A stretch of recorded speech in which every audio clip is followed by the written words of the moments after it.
Inside a mansion, a man demands to know the results of his son's skill assessment. His son, Noah Aldaheim, is just 5 years old. A girl nervously replies that Noah's only skill is translation. The Aldaheim family has built a reputation over generations as a powerful magic bloodline. So naturally, everyone expected the eldest son, Noah, to awaken a powerful magic ability. But when Hilgant, the current head of the family, hears about Noah's skill, he's stunned. Confused, he demands to know where Noah's offensive and elemental magic is.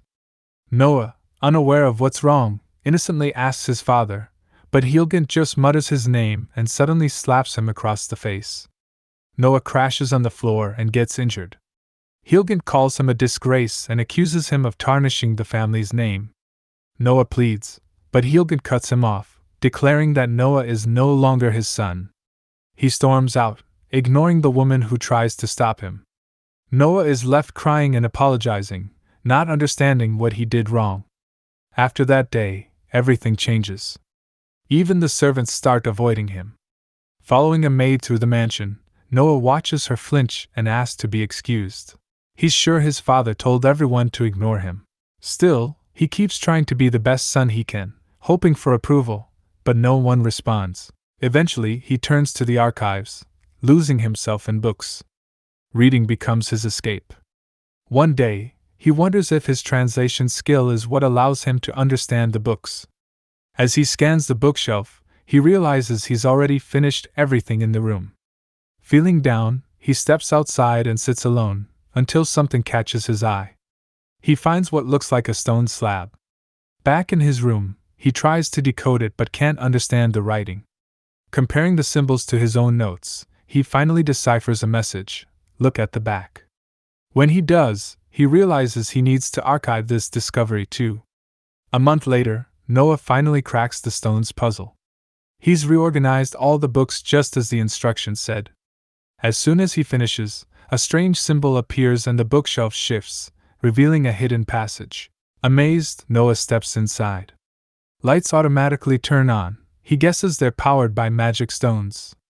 He spots symbols on a door, recognizes the same language from the stone, and reads the words, "The Hidden Archive." Inside, he finds a vast underground library filled with ancient books. It's brightly lit despite being below ground. Noah, thrilled, realizes he hasn't read any of these old texts yet.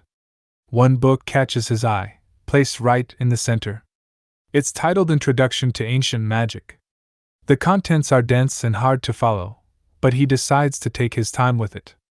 He has plenty of that. Then he remembers his father's words, being disowned, slapped, and called a disgrace. The memory makes him shrink and cry. His skill, translation, had been tossed aside like garbage. What Noah doesn't know is that translation lets its user read any written language in existence. In modern times, it seems useless. But in truth, it holds the power to reshape the world. Because this world was built on words, but Noah still has no idea. Years pass. On his 15th birthday, Noah prepares to leave. His father had told him long ago to get out of the house at this age, and Noah accepted it. Hilgant tells him again that while Noah is the eldest son, he can't inherit the family name without magic. Noah says he understands. Before leaving, he finishes reading one last book. He walks through the mansion one final time and thanks the maids for taking care of him. As expected, they ignore him, but he's grown used to that. Still, he bows deeply and sincerely thanks them. He reflects on how, as a child, he wished someone, anyone, would talk to him. Their silence made him promise never to treat others that way. He admits he might be saying that just for himself. Outside, someone calls out to him. It's Gren, Noah's younger brother, now 13. Gren smugly says Noah's finally been kicked out. Noah greets him calmly. Gren declares he'll take over the family name, boasting that unlike Noah, he has powerful offensive and flame-based magic. Noah agrees. As Gren struts, Noah silently reflects, in this world, everyone is born with magic, but only those with a skill can use it. Modern magic relies on skill activation. Since Noah has no offensive or elemental magic, he can't do any of that. Still, he tells Gren that even if their mother denies it, they're brothers, and that means they'll miss each other at least a little. But Gren scoffs. He calls Noah the family's failure and says he won't miss him at all. In fact, he's glad to see him go. Noah remembers his father yelling that he's the disgrace of the Aldaheim family. Instead of being upset, he starts laughing and admits to himself that his father might have been right. Gren doesn't understand why Noah is laughing and quickly grows irritated, accusing him of being arrogant despite not being able to use magic. Trying to prove his superiority, Gren activates his flame magic. A fire ignites on his right hand, forming a basic fireball, standard first stage fire magic. He hurls it straight at Noah. Noah calmly watches and counters the spell using breeze magic. The fireball instantly dissipates. Gren is stunned, unable to understand how his magic was cancelled so easily. Noah explains that over the past 10 years, he has been studying ancient magic by translating the runes found in the hidden archive. The process was grueling. Each rune carried multiple meanings, many tied to powerful spells. His translation skill, thought to be useless, allowed him to decipher and harness this forgotten form of magic. Unlike modern magic, which depends on skill activation, ancient magic is built on deep linguistic structure and raw knowledge. By combining his translation skill with relentless study, Noah has unlocked magic that predates the current system, and it works flawlessly against modern techniques. Gren refuses to accept it. Still overwhelmed, he lashes out, insisting that Noah has no right to be here and should disappear. He storms off in frustration. Noah quietly watches his brother leave. They've never been close, and he's disappointed that their farewell ended this way. Turning away from the mansion, Noah begins his journey. All his life, he's been surrounded by books, but now he wants to experience the world for himself. He knows the first thing he'll need is money. To survive and explore, he'll have to find a way to earn a living. He decides that becoming an adventurer is the most practical first step. Noah launches himself into the air using skywalking magic. Hovering above the mansion, he isn't sure how strong he is compared to others in the world, but for now, his first goal is clear: reach the Adventurers Guild. Suspended in the sky, he looks back at the place he once called home. He quietly gives his thanks and then turns away, flying off toward his new future. Back at the mansion, Gren enters his father's study and reports that Noah has finally left. Hilgund acknowledges it with little reaction. He shifts the conversation quickly, informing Gren that the second prince of the Lastia Empire will be visiting soon. As a representative of the family, Gren needs to be well prepared. No one in the household should appear unkempt or unready. Gren accepts the task and leaves the room. Once alone, Hilgund moves to the window and stares outside. He reflects silently, asking Noah not to hate him. In his mind, a child without magic is a failure by Aldaheim standards, and while it pained him, he's relieved Noah is gone. Meanwhile, Noah, now traveling on his own, stops mid-flight. He looks below and identifies the bustling business center of the Aldaheim territory. Deciding to visit, he lands and starts walking through the crowded streets. He quietly takes in the diverse people and lively atmosphere. The last time he was here, he had attended a party with his father. Since then, he's never left the mansion grounds. As Noah walks through the market district, a cheerful vendor calls out to him, offering what he claims are the best sandwiches in the area. Curious, Noah approaches and asks for just one. When the vendor tells him the price is a silver coin, Noah hesitates and apologizes. He only has a single gold coin. Surprised, the shopkeeper wonders if Noah is from a wealthy household. But Noah explains it's the only coin he has. The vendor, still a bit taken aback, accepts the gold and returns 99 silver coins as change, handing over the sandwich. Noah thanks him, noting how the vendor mistook him for a child of the noble Aldaheim family. With that in mind, he decides it's best to avoid staying in the territory for too long. Soon after, Noah sees a carriage rolling by and stops it. The driver says it's heading to Lubloop. Knowing that the head of the Wajist family resides there, and that the town lies to the east, Noah decides to go.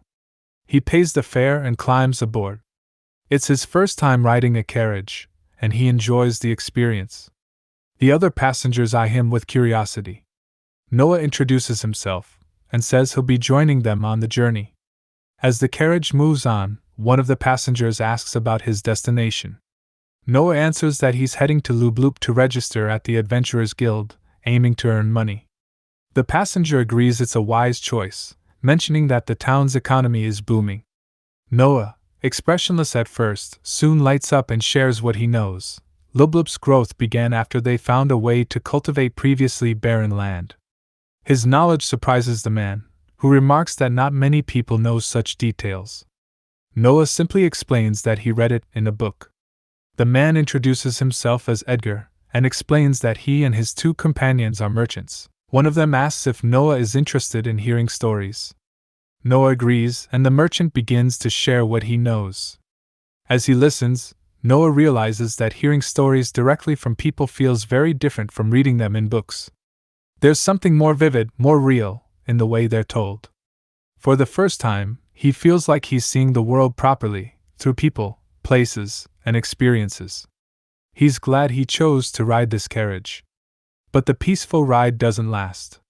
The driver suddenly spots something up ahead. The horses grow nervous and start to panic. Edgar immediately asks what's going on. They all spot an empty carriage on the road ahead, and then, from that direction, comes a monstrous roar. Edgar fears the worst and assumes a monster attack. An older passenger identifies the creature as a wind tiger, a high-ranking beast. But according to recent reports, only monsters of D to E rank had been spotted in this area.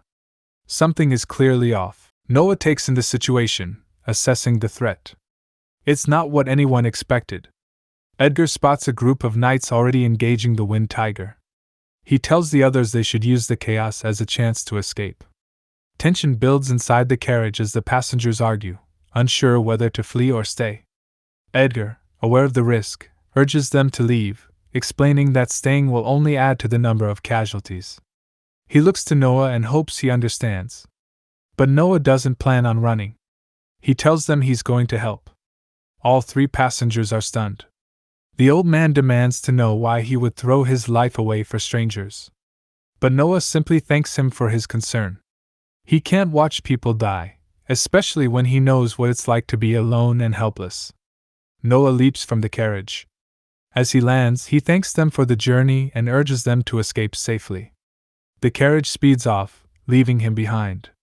Up ahead, the wind tiger clashes with the knights. Its roars generate powerful gusts, making it difficult to even stand. Noah recalls from his studies that wind tigers use wind for both mobility and defense. As the beast charges, Noah activates his breeze spell, intercepting the attack before it can reach the knight. The knight, confused, looks around, unaware of Noah's help. Meanwhile, Noah starts provoking the monster, drawing its attention away from the others. The wind tiger locks onto him and lunges. Noah knows the moment it chased him, those people were safe. He narrowly dodges the attack, thinking to himself that while he has no real combat experience with ancient magic, this is the moment to put everything he's learned into action. Just then, the knight hurls his sword at the monster. It lands a direct hit, disrupting the wind tiger's focus. Seizing the opportunity, Noah unleashes an ancient spell, All-Out Blaze. Purple flames engulf the creature, burning through its defenses. With a final roar, the wind tiger is consumed and vanishes. A girl nearby watches in awe at the sight of Noah's purple fire. As Noah lands, he expresses quiet relief at his victory. The girl approaches, thanking him for saving them during such a critical moment. Noah apologizes if he overstepped by interfering. He turns to leave. But the girl calls out, asking him to wait. She wants to properly thank him for saving her life. She explains they are heading to Aldaheim, and asks if he'd like to join them. When he hears the destination, Noah hesitates. He declines, saying he's just glad everyone is safe. As he walks away, the girl asks for his name. He tells her. She softly repeats it to herself, and the knight steps in to let her know their horse is ready. She nods and replies that they can leave whenever.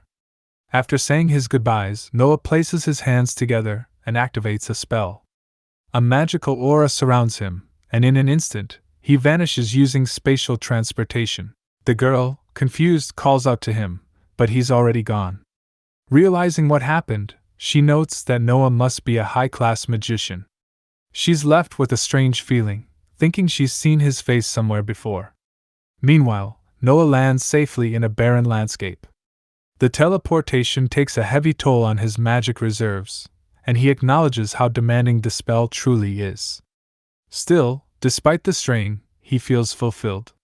It was the first time someone thanked him. And knowing that his translation skill helped people, even indirectly, fills him with pride. With renewed purpose, he decides to continue his journey to Lubloop. Back at the Aldheim estate, Hilgen hosts a group of important guests. He respectfully bows and thanks them for coming, addressing Claudia with the proper title of Highness. Claudia, the second princess of the Lastia kingdom, responds graciously, expressing her appreciation for the warm welcome. Gren, watching from the side, is visibly excited. Claudia is exactly his type, and he sees her presence as a perfect opportunity. Hilgent, observing his son, shares the sentiment: if Gren were to get engaged to the princess, it would elevate the family's standing considerably. He silently urges Gren not to mess things up. Hilgent then comments on Claudia's safe arrival, expressing relief. But Claudia mentions an incident on the way. Their group encountered a wind tiger. Alarmed, Hilgent notes that it's a high-ranking monster and is surprised she made it out unscathed. One of the knights, still frustrated, remarks that the attack wouldn't have happened if the princess hadn't insisted on leaving the castle. Claudia quickly defends herself, explaining that she's constantly confined and simply wanted to experience the outside world.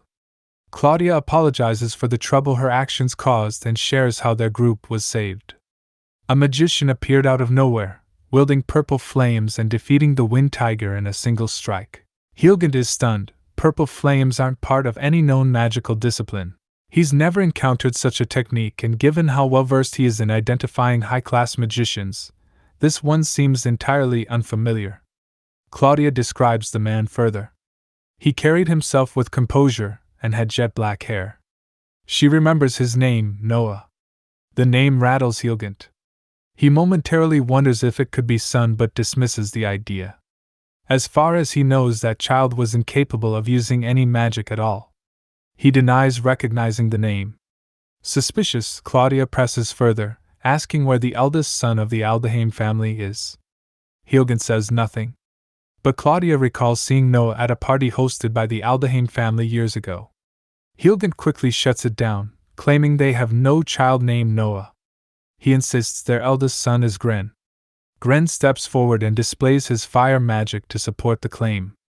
Claudia, sensing the tension, accepts it with a heavy expression, though she doesn't seem convinced.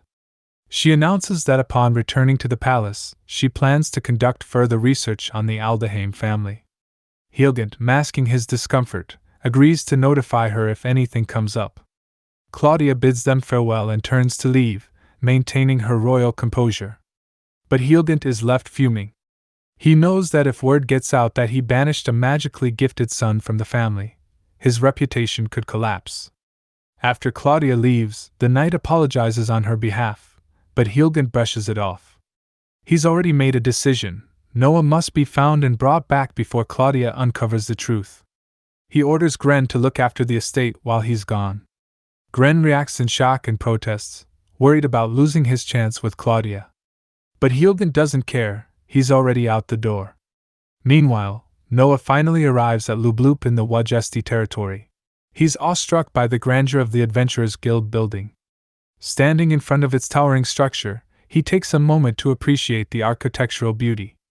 Then, ready to begin his new life, he steps forward and pushes open the doors, intending to register. But just as he enters, urgency erupts inside the guild. A girl shouts about a crisis at Lubloop volcano. An S-rank monster has been spotted there. Even worse, someone named Serena is already on the volcano, engaging the monster alone. Inside the guild, a wave of panic spreads. A male adventurer nervously asks if the monster on the volcano is Fafnir, an S-rank beast infamous for nearly pushing the Lastia kingdom to the brink of collapse. A female adventurer confirms it, and urgency fills the room. She insists they have to save Serena immediately. but the male adventurer tells everyone to calm down. He questions how they're supposed to help in this kind of situation, reminding them that Serena is the strongest member of their guild. Still, the female adventurer refuses to accept that. She says they can't let Serena die, not like this. Then, guilt spills out. The girl who originally shouted the warning admits it was her fault.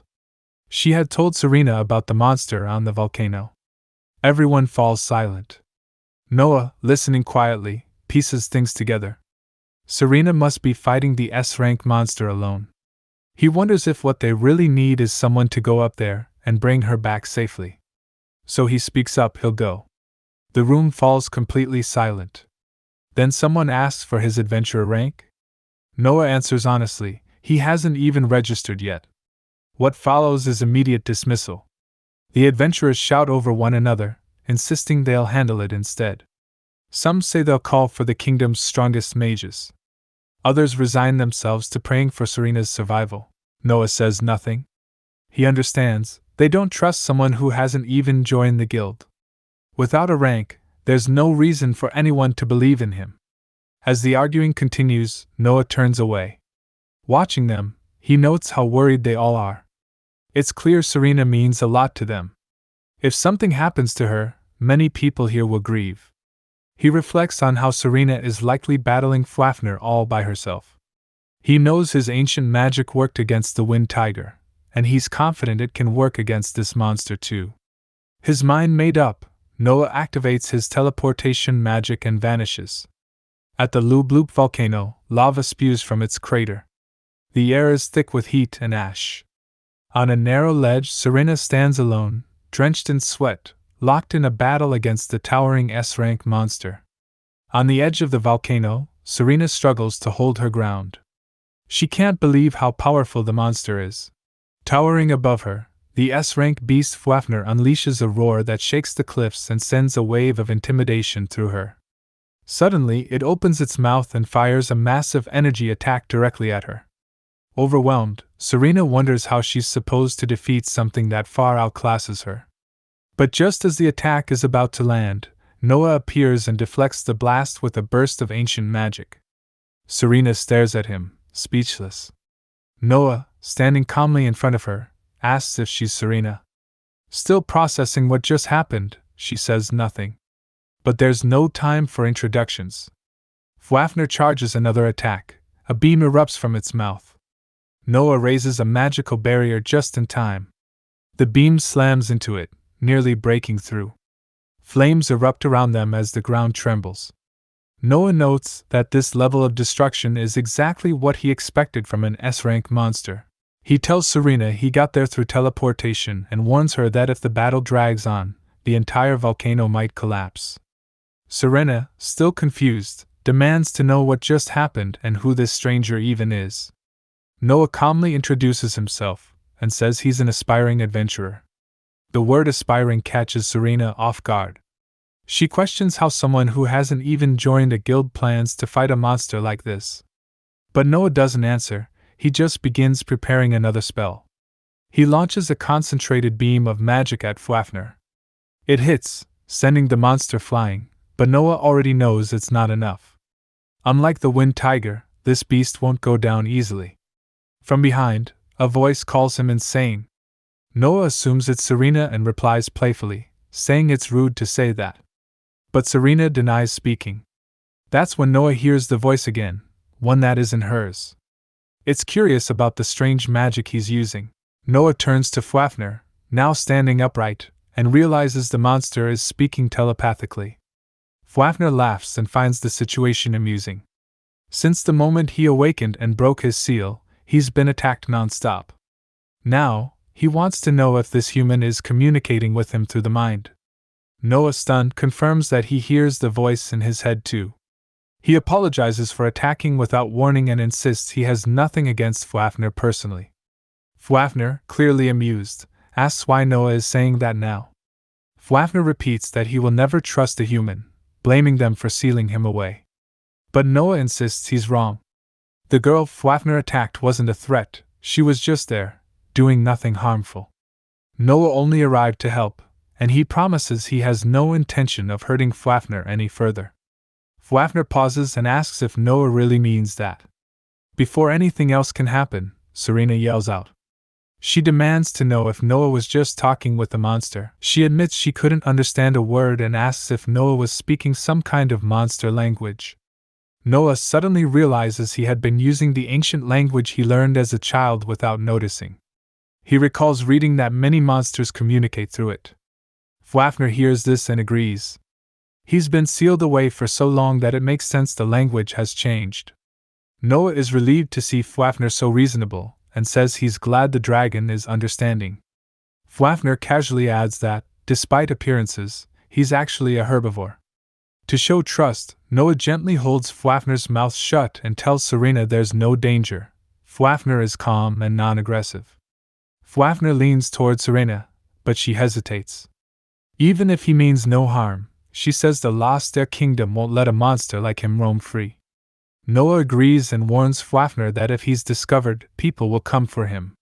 So he suggests traveling together as companions. Fafnir considers it. He asks if Noah means as a familiar or a traveling partner. Then he happily agrees, saying that would actually help him a lot. He suggests forming a companion contract. But to do that, Noah will need to perform high-level rune magic. Fafnir asks if he's capable. Noah simply agrees. A massive rune circle appears beneath Fafnir. The energy is immense, shaking the volcano's ground. Fafnir struggles under the pressure, while Serena watches in awe.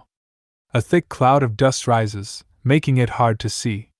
Serena asks what just happened. Noah explains that the contract is complete. He and Fafnir are now officially bonded. Thanks to the link, Serena will now be able to speak with Fafnir too. She stares in disbelief. Fafnir, once an unstoppable threat, is now overwhelmed but bound, no longer a monster, but a companion. As the dust settles around the crater, Fafnir looks at Noah and comments that it's impressive someone like him managed to form a contract so easily. Amused, he calls Noah the real monster. Serena, still stunned, processes what she's hearing. She finally realizes the creature in front of her is Fafnir, the S-rank monster. But something's changed. Noah explains that Fafnir must have shrunk as a result of the contract. Noah then properly introduces himself to Fafnir, and says he's looking forward to working together. Fafnir responds that he feels the same. Serena joins in, introducing herself as well. Noah adds that in this smaller form, no one will recognize Fafnir, which might keep them out of trouble. Fafnir agrees, saying that now he won't be sealed by humans ever again. Serena is amazed. She can't believe the monster is actually talking. Noah smiles, happy to have made some friends. But Fafnir dryly remarks that if Noah considers a magical contract as friendship, he's definitely a strange one. Serena, still processing everything, says that at least the crisis has been resolved. Back at the Adventurers Guild, the girl who had first raised the alarm breaks down in tears when she sees Serena safe. She blames herself for what happened. But Serena reassures her that it's all fine now. From a distance, Noah quietly watches the reunion. He feels content knowing everything turned out well.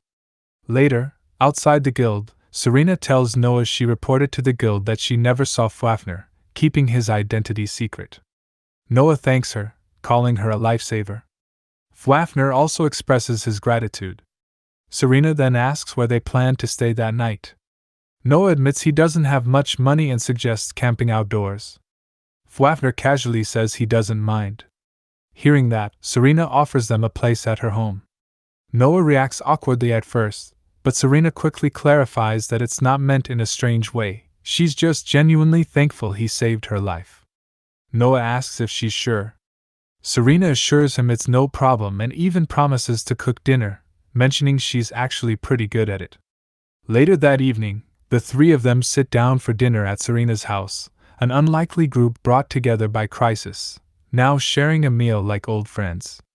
Noah finds the food delicious, and even Fafnir eats heartily. Serena smiles, happy that they're enjoying the meal, and urges them to eat more, there's plenty.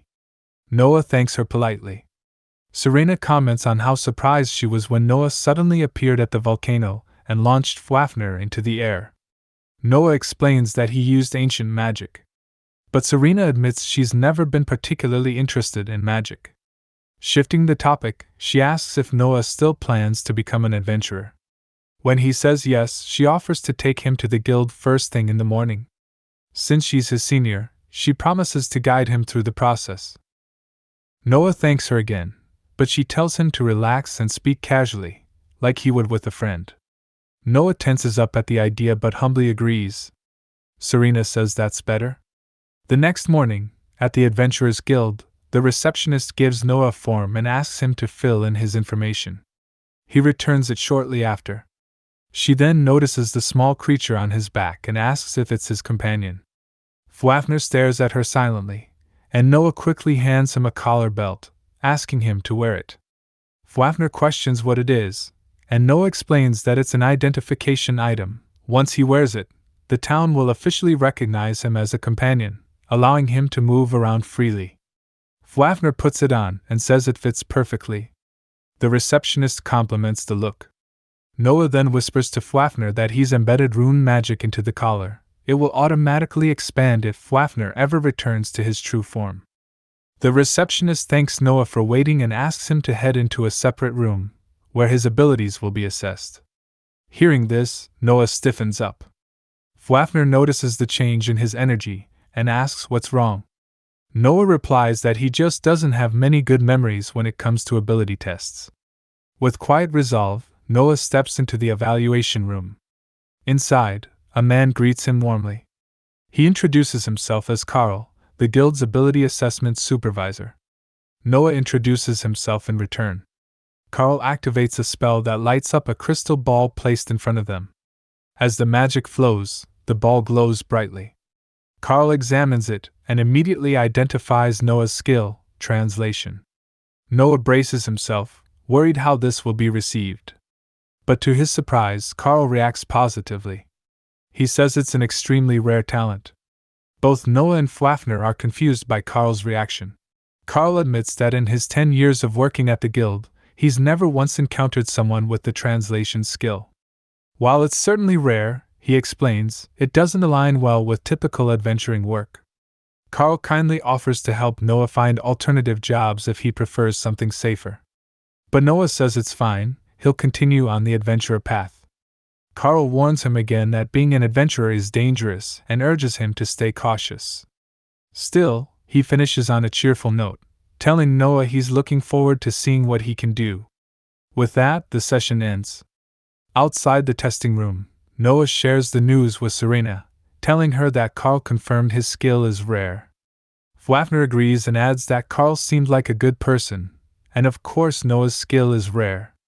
Serena, now more focused, says the next step is getting Noah his first quest. As the story goes forward, we see after Noah ends his conversation with Carl. Noah was standing outside and was talking with Serena. There he was telling her that he is quite relieved that Carl didn't call his talent dumb. He then further goes on to add that Carl seemed pretty cool to him. Followed by that, Serena responded to Noah by saying that his talent was not dumb at all, and now they will just have to find Noah's first quest. Then she says since Noah is only F-ranked, in that case it would be better if he starts out with a harvesting quest in the area. Moments later, Serena hands him a piece of paper, and it has all the details that he needs to know about his first quest. And it also says that if he successfully completes the quest, then he will be rewarded with 4 silver coins. After hearing about the prize money, Noah's dragon asked him what they would be able to eat with this money. To which Noah responded by saying that this much money is good enough to buy 4 sandwiches. Serena then went on to explain that starter quests always pay around this much money only. Hearing that, Noah says to Dragon and Serena that they should hurry to the eastern forest. Hearing which, Serena wishes Noah and his dragon good luck. In the next scene we can see that Noah and his dragon have just arrived at the Rubrup's eastern forest. As they arrive there, Noah's dragon said that it is going to be a real pain to find a specific plant in the middle of a huge forest like this. Noah disagrees with his dragon and tells him that it's not necessary to be that way. Followed by that, Noah unleashed his powerful magic spell, which will help him search the resources instantly. To which, his dragon said he is again doing another extraordinary thing. Noah responds to that by saying that the extraordinary ones are the people who created this magic spell, and that he can't take the credit. The dragon then replied that he shouldn't be taking himself lightly, because he mastered the magic. That means he also qualifies as extraordinary too. As he was saying all this, Noah found the plant that he was searching for. Following that, he went back with the plant to Carl. Back there, as everyone saw the plant, they were utterly gobsmacked. Noah then told him that there were a bunch of things that looked useful to him, so therefore, he decided to harvest a variety of things as well. Seeing this, Serena thought that by this point she should be surprised. On the other hand, Carl was astonished that Noah has collected so much in such a short amount of time. Following this, Carl went on to say that there are some rare panacea and magical herbs present at his collections, and on top of that all were in good condition. Carl then went on to say that Noah did a great job on his first quest. To which we see a happy Noah who thanks Carl. Carl then further goes on to tell Noah that he is actually very impressed by what Noah has accomplished in his first quest in such a short time with his translation talent. Carl then also said, even with his appraiser's eyes, he couldn't foresee that.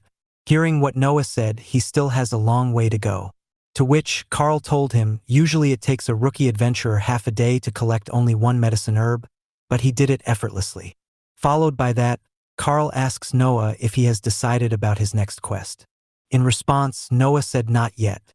Carl then told Noah, there is actually a quest that he was hoping that Noah should take. Hearing that, Noah said if Carl thinks that he is the right person for the job, then he will be glad to do that. Carl then said, since he said he is ready, then here is the quest. Carl then hands Noah a piece of paper that has all the information that he needs to know about the quest. On top of that, there is also written that if he is able to successfully complete the quest, then he will be rewarded with 5 platinum coins. Following that, Carl told Noah that, for this quest he will have to find a flower named Fairy Flower from the Rubrup Eastern Forest. He then further told Noah, fairy flowers are one of the ingredients that is used to make wonder elixirs, the one which can cure most illnesses. But Noah was a bit taken aback by the fact that the quest demands an adventurer who is ranked B. According to him, he can only take quests which are 1 ranked above his. To which Carl said that the guild won't mind if he refers to Noah for the quest. Besides, Carl further told Noah, if he fails then he will pay the penalty fee, so he shouldn't worry about that. Then Noah asked Carl why he would go that far. In response to that, Carl told him, his daughter is suffering from an unknown illness, and that he had gone to every doctor in the city, but none of them knew what to do. So all he can do now is hope the wonder elixirs can cure his daughter. Furthermore, he told Noah, he has got all the other ingredients that were required, but he just can't get his hands on a fairy flower, no matter how much he tried.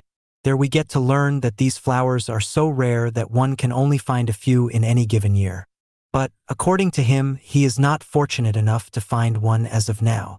However, after seeing Noah's accomplishments, Carl thinks that he might be able to find one.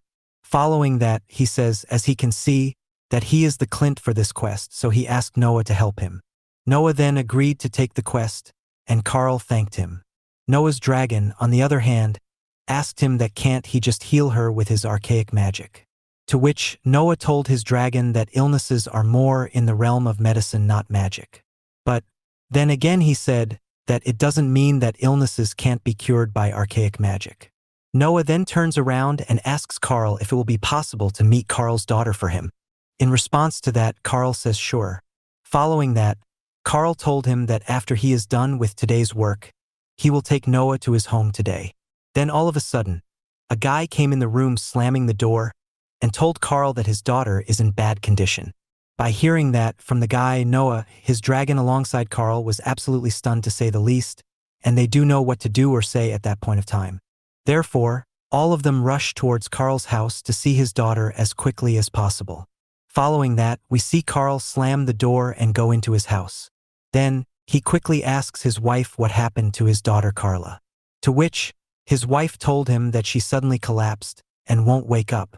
Then, the doctor told him that he still couldn't figure out what had happened to her, because her body seems absolutely normal. Noah then looked at Carl's daughter and asked the doctor if he could take a look at her.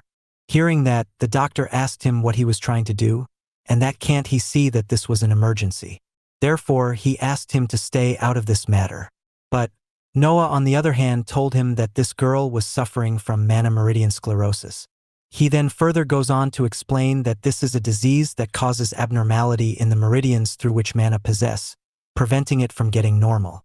Following that, Noah further goes on to say mana consistently follows through all living beings, whether or not they are capable of using magic. Noah then again says this girl currently has only a negligible amount of mana following through her body. So, according to him, this disease is more in the field of magic than medicine. Therefore, no wonder none of the doctors caring for her could figure it out. After that, Noah says at this point he is using his mana to temporarily suppress her symptoms. But in order to cure her, they'll have to use an elixir after all. Following that, Noah says he will now have to hurry and find the fairy flower. Hearing that, Serena says it's already getting late, so it could be dangerous. So she decided to go with Noah too. Carl, on the other hand, says Noah doesn't have any magical tools required for this expedition. Noah then told Carl that it will take a while for them to manage any at this point of time. And right now it's a race against time, so he assumes that he will be just fine without the tools, and that he will find a fairy flower no matter what happens. Hearing that, Carl says thank you to Noah and Serena, and his wife asks them to take care of themselves. As they get out of the place, Noah told Serena that he will use teleportation power to go to the forest, so she will have to hold tight, and Serena says yes to that. As they reach the forest, Noah says he will be continuously searching for resources as they run through the forest, and that she won't mind if they pick up the pace. To which she says not at all. Momentarily, we get to know that fairy flowers, as the name implies, bloom in the places that fairies inhabit. Several hundred years ago, fairies used to dwell in this area. The dragon then says oddly enough, not a single one is around here anymore, and that maybe all of them moved to a new place. Noah then said that fairies tend to be pretty reclusive, so he can't imagine that they'd willingly leave a place like this forest. Dragon then said, considering that fact, fairy flowers had been found in this place before, he'd say that the fairies only disappeared recently. Perhaps someone took them away. All of a sudden, Serena says that maybe someone is there. Hearing that, a very charged up dragon said, yeah, that's some audacity. Suddenly, a monster appeared there, and our experienced adventurer Serena got rid of it pretty easily. Noah then praises her for the way she took care of the monster, and further adds that he didn't think that a monster would appear there like this. Hearing that, Serena says that he really is a rookie adventurer, and that there is a world of difference between his abilities and his experience in real combat. Then all of a sudden, Noah was getting a faint response from the fairy flowers. After a while, Noah pointed to a lake and said, here it is. Following that, he further elaborates that there is a fairy flower at the bottom of this lake. Hearing that, Serena was absolutely astonished. Then she asked how it got there. In response to that, by saying as far as he knows fairy flowers aren't aquatic plants, and he further says he also can sense a strong mana could be there. Therefore, he will have to get in to understand that. But Serena, on the other hand, said that she is not the best swimmer. Noah then suddenly jumped into the lake with his dragon. Seeing Noah jump into the lake like that, Serena said he can do anything. After getting into the bottom of the lake, Noah says that this is a dimensional tear, which is a teleportation sport. But he was confused about who made it and why. Dragon then said he can sniff the fairy flower's mana. Noah then told the dragon that fairs can't use this kind of magic. So, according to Noah, someone must have taken them here. As he tried to touch it, he realized that it was protected by a barrier. So, the dragon then says that he will try to destroy it. But he failed to do so because he was underwater. And H then said that he will try to dispel it. And he started to do so. The barrier wasn't very well made, therefore Noah easily makes it disappear. The dragon then suddenly said he can sense a monster. Hearing that, Noah asked him if he could tell where it was. To which he told him that it was behind them. And Noah saw that it was a sea serpent. But seeing that, Noah was absolutely shocked, because it was supposed to be in the sea. Then the monster started saying that he was sleeping in peace. Then why is a human there in the middle of the night?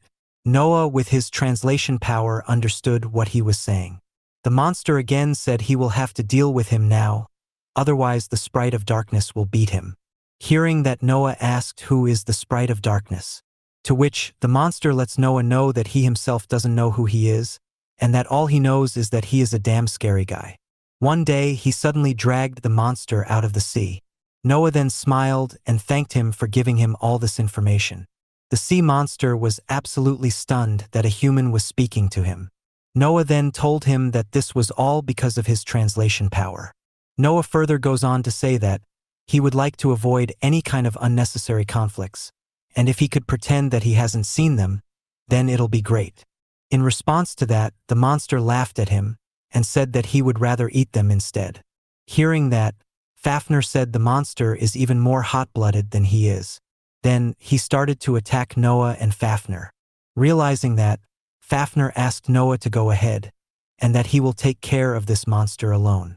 Fafnir then goes on to say that if he wants to save the little girl's life, then he will have to go ahead.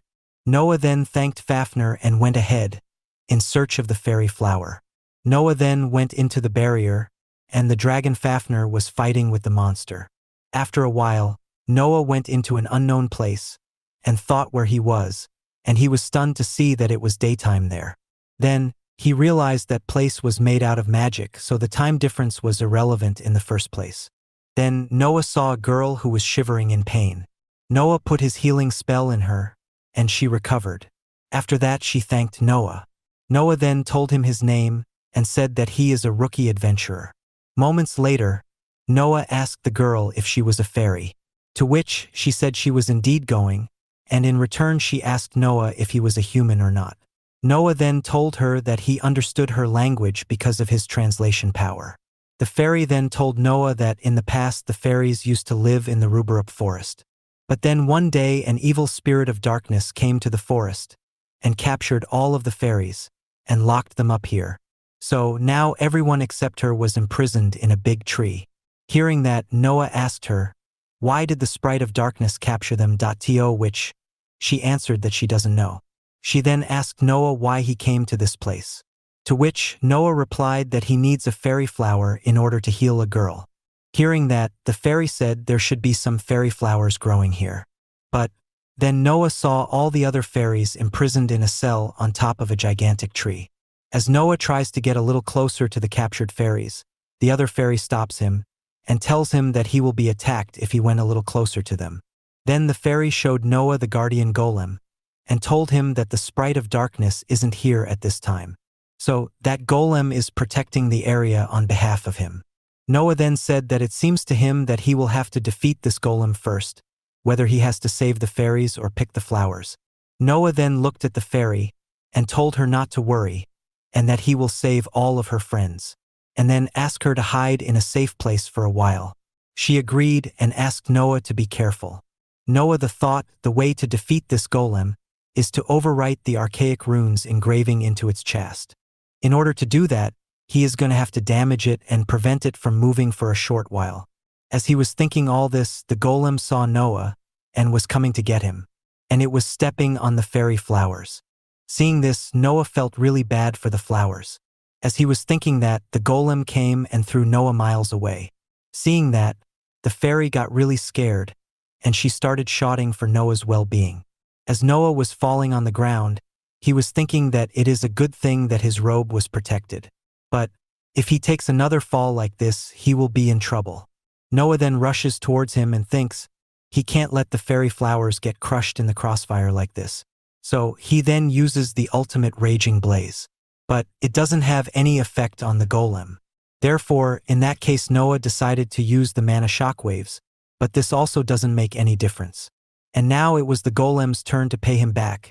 As Noah saw it coming, he thought this was going to be bad for him. The golem then struck Noah with a thunderous blow, and Noah went flying back, and he was hurt badly. Meanwhile, Noah understood that it was made out of mithril, and mithril is an ore that is extremely resistant to magic. Then Noah thought if the archaic spell, which can typically pierce through some defensive spells, is not working. So, that means the golem is made out of mithril of considerably high purity. So, he understands that he can't beat him with such lowly magic. This as a whole was the worst possible matchup for him. Just then, the golem gets ready to move again, and Noah sees it coming. Despite that, the golem was quicker than usual, so Noah had no chance to move away. The punch from the golem landed flush on Noah's midriff, sending him flying back. The fairy gets worried seeing Noah fall down on the ground and get hurt. Noah, hurt, wondered just how he could beat a giant like the golem. He wonders if there's a way for someone like him to erase the ruin on the golem.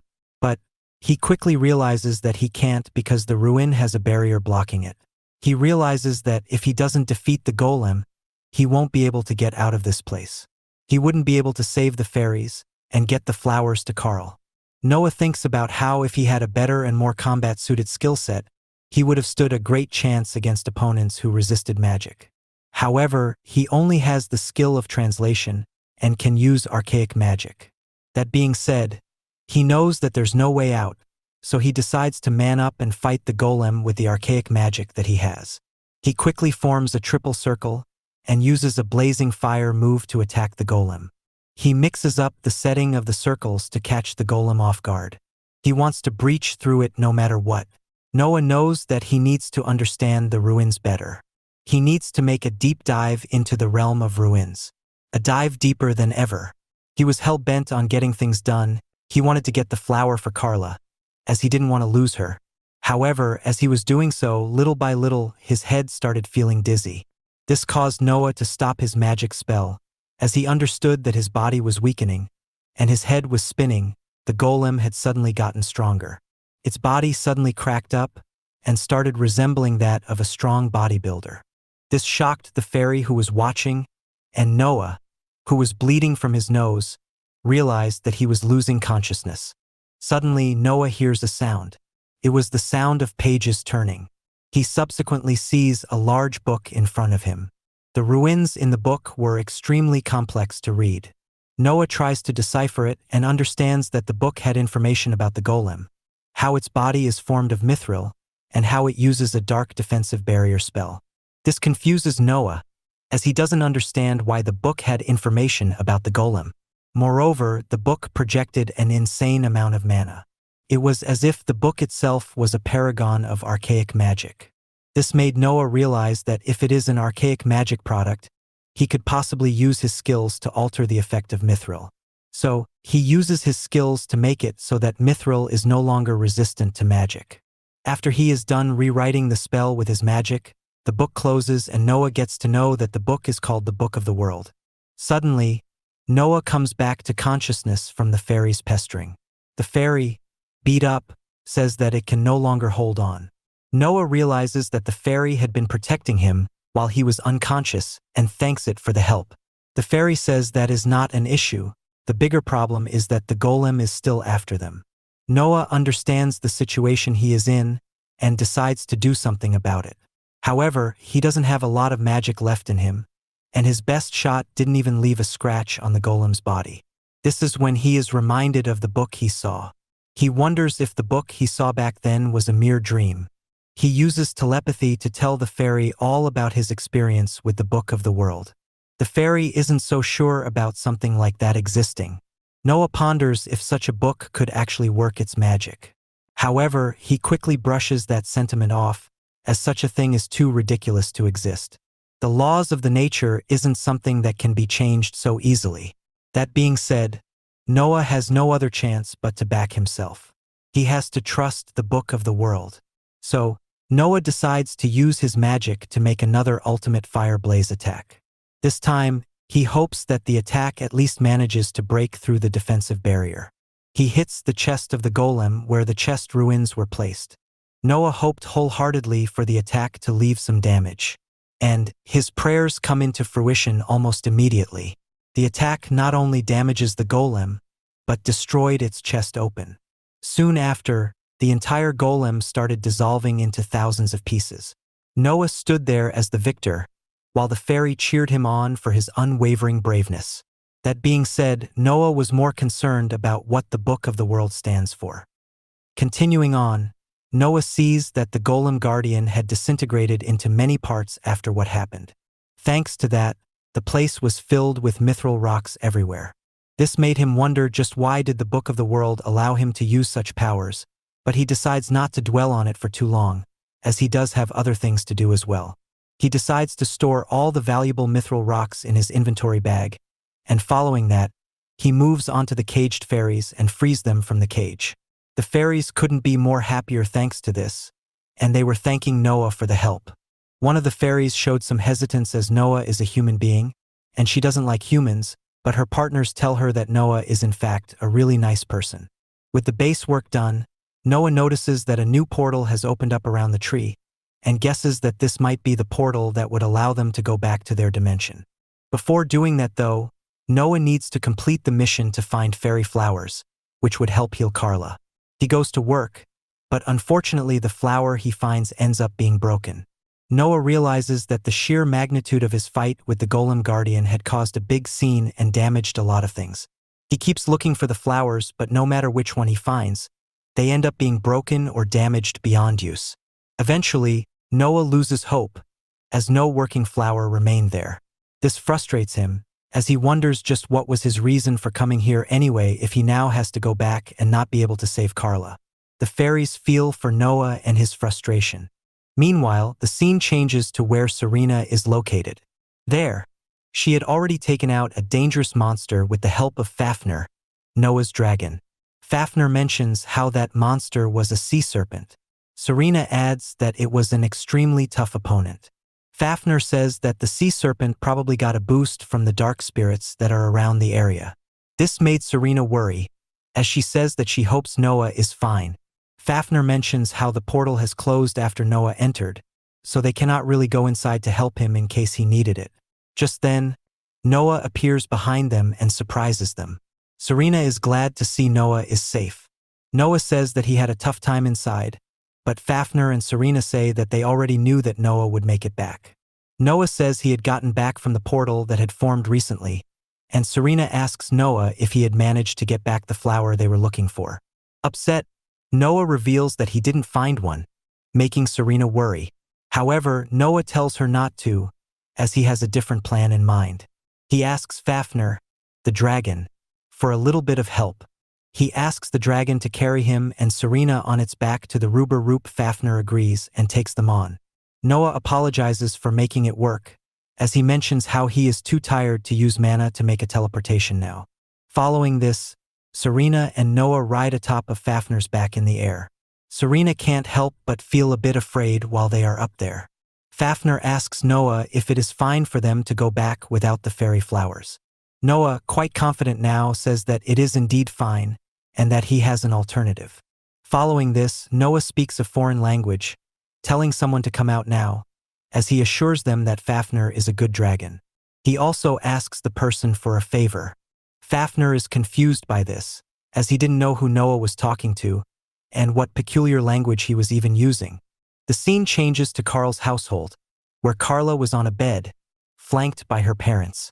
It looked like Carla was in a terrible condition, as her parents look more and more worried. They tell Carla to hold on just for a little while longer, as Carl tells her that Noah will surely bring back the fairy flowers and save her from this miserable disease. Carla, with a soft smile, tells her father if he cannot see the fairies around them. Carl is left confused by this, but we soon see a fairy arrive and land on Carla's chest. The fairy asks her if she is Carla, before telling her it is fine, and that today was going to be a very special occasion. The fairy also tells Carla to thank Noah for this later. The fairy also makes sure to tell Carla's parents to calm down as everything will get fixed soon. Carl couldn't believe his eyes, as he saw actual fairies surrounding them from all sides. He also looks outside the window to see fairies flying everywhere. Turns out, this was the doing of Noah, who had brought along all those fairies with him. Fafnir mentions that he knows that wherever fairies live, fairy flowers will start growing automatically. Despite that, he still feels overwhelmed by the fact that so many fairies had decided to show up at a human-inhabited city. Noah states that he had helped the fairies from the captivity in the other dimension. In return, the fairies listened to his problems and decided to help them. Fafnir could not be more impressed by Noah's achievement. He wonders if this is the real power of the translation skill. No matter the species, be that monster, fairies, or something else altogether, barriers seem to not exist to Noah's abilities. He feels proud, as he mentions that he expects nothing less from the human he has made a pact with. Noah hears what he said, but quickly moves on to making the actual elixir to heal Carla. They managed to make elixirs from the newly blooming flowers, and using that Carla was finally healed. She no longer had mana meridian sclerosis. This was an emotional moment for both Carla and her parents. Even Serena was overtaken by emotions seeing the moment. Carl walks up to Noah and tells him that he cannot thank him enough for what he has done for his daughter. Noah says there is no need to be so grateful and that he is just glad that Carla is all healed up now. Carla then asks Carla to come forward. Carla's mother tells Carla about how Noah is the one who has saved her life. Hearing this, Carla thanks Noah, to which Noah responds with a sweet smile. As the family enjoyed a lot of quality time together, Noah felt a bit jealous. As someone whose mother passed away when he was very young, and as someone whose father never loved him, he barely ever felt what it meant to be family. So, he decides to leave the scene, not wanting to interrupt someone else's family time. As he asks for his leave and starts walking away, Carl tells Noah to stop. As a show of gratitude, Carl invites Noah to have dinner with them tonight. Noah asks if that is okay, considering Carla had only just recovered from such a serious disease. Carl assured him that it is fine, as Carla is already back up to the health that she had when she was not diagnosed with the disease. Carla also makes sure to invite Serena and Fafnir along with Noah for the dinner party they were hosting. Serena agrees to join them for it, but Fafnir informs them that despite his appearance, he is actually a herbivore. Carl offers him to have white apples then, and Fafnir agrees right away as it is his favorite. The fairy also says that she always wanted to try human food for once, shocking Noah, as he thought the fairy had long left. So, they started working together to put together a great dinner party. As Serena and the fairy helped Carla and her mother to help cook the dinner, Noah watched and felt overwhelmed. He felt a sense of homeliness, which makes him tear up as he wondered if this is what it means to be family. Following this, Noah and everyone else at Carl's household go on to enjoy the dinner together. And thus, the B-rank mission of Collection Fairy Flowers was completed by Noah. After that, Noah goes to the village of the fairies to set up a proper barrier there to make sure that no dark spirits are able to enter their forest. His act of kindness meant a lot to the fairies, who expressed their gratitude towards Noah by basically giving him god status among them. After helping out the fairies, Noah made his way back to Carl's house, where Carl greeted him. Carl once again told Noah just how grateful he is towards Noah for what he has done for him and his family. As a result of carrying out the B-rank mission, Noah's own personal adventurer rank increased to E rank. Carl also handed Noah 5 platinum coins for successfully fulfilling his demand, but Noah says that he can't accept that reward. He instead suggests that Carl uses those platinum coins to invest for Carla's future. Carl assures him that he has already done so, and that these coins are his for the taking. Eventually, Noah decides to take those 5 platinum coins as a reward for his mission and leaves the place not long after. Following this, he goes to the Adventurers Guild, where he meets up with Serena. The place was more congested than usual, and Noah pointed this out to Serena, saying how there were so many people there today. Serena said this was because a famous adventurer from the capital Rydolf had arrived there. The person was looking for someone to accompany her to her new mission, where she will be investigating the ancient ruins of the east of Rydolf. The ancient ruins part hits Noah hard, and Serena understood that he was curious about the thing, as he himself is a user of archaic magic. Just then, the famous adventurer, who is a girl of small stature, yells out. She berates all the adventurers who came to join her team, saying they are not worthy of being on her side. They were very basic adventurers, but she was looking for someone with something different and unorthodox in their skill set. She didn't just come here from the capital to see mediocrity. Carl was present there, so he decides to recommend Noah to the famous adventurer. He told her how Noah is a new adventurer, who is still green but possesses the unorthodox ability of translating. The famous adventurer finds this quite interesting, and she asks Noah about his current rank. Noah tells her that he is an E-rank adventurer. Hearing this, the famous adventurer immediately rejects him and moves on. Carl tries to make a case for Noah, but the famous adventurer states that to be on her team, one needs to be at least C or B ranked. Carl informs her about how Noah had recently completed a B rank mission, but the famous adventurer just brushes it off as a fluke. Noah tells Carl that it is okay, and that there is no need for him to try and convince her. Serena also speaks up and asks if there is any way for Noah to prove his skills right then and there. She mentions how Noah had only recently become an adventurer, and that is the reason why he has a low rank. Noah is touched by her efforts. Meanwhile, the famous adventurer quickly recognizes Serena. She asks Serena if she is the popular A-rank swordsman Serena. Taken aback, Serena asks the famous adventurer how she knows her. She says that Serena is very popular as she is the most promising talent out there, and is the youngest ever to reach a rank. Not only that, Serena also has a dedicated fan club in the capital city of Rydolf. Noah is impressed by Serena's popularity, but Serena just brushes it off as nothing. The famous adventurer asks Serena to join her team instead, saying that she is a perfect fit for her team, and that she would accept someone like Serena without a second thought. However, Serena says that she will be skipping out on that offer.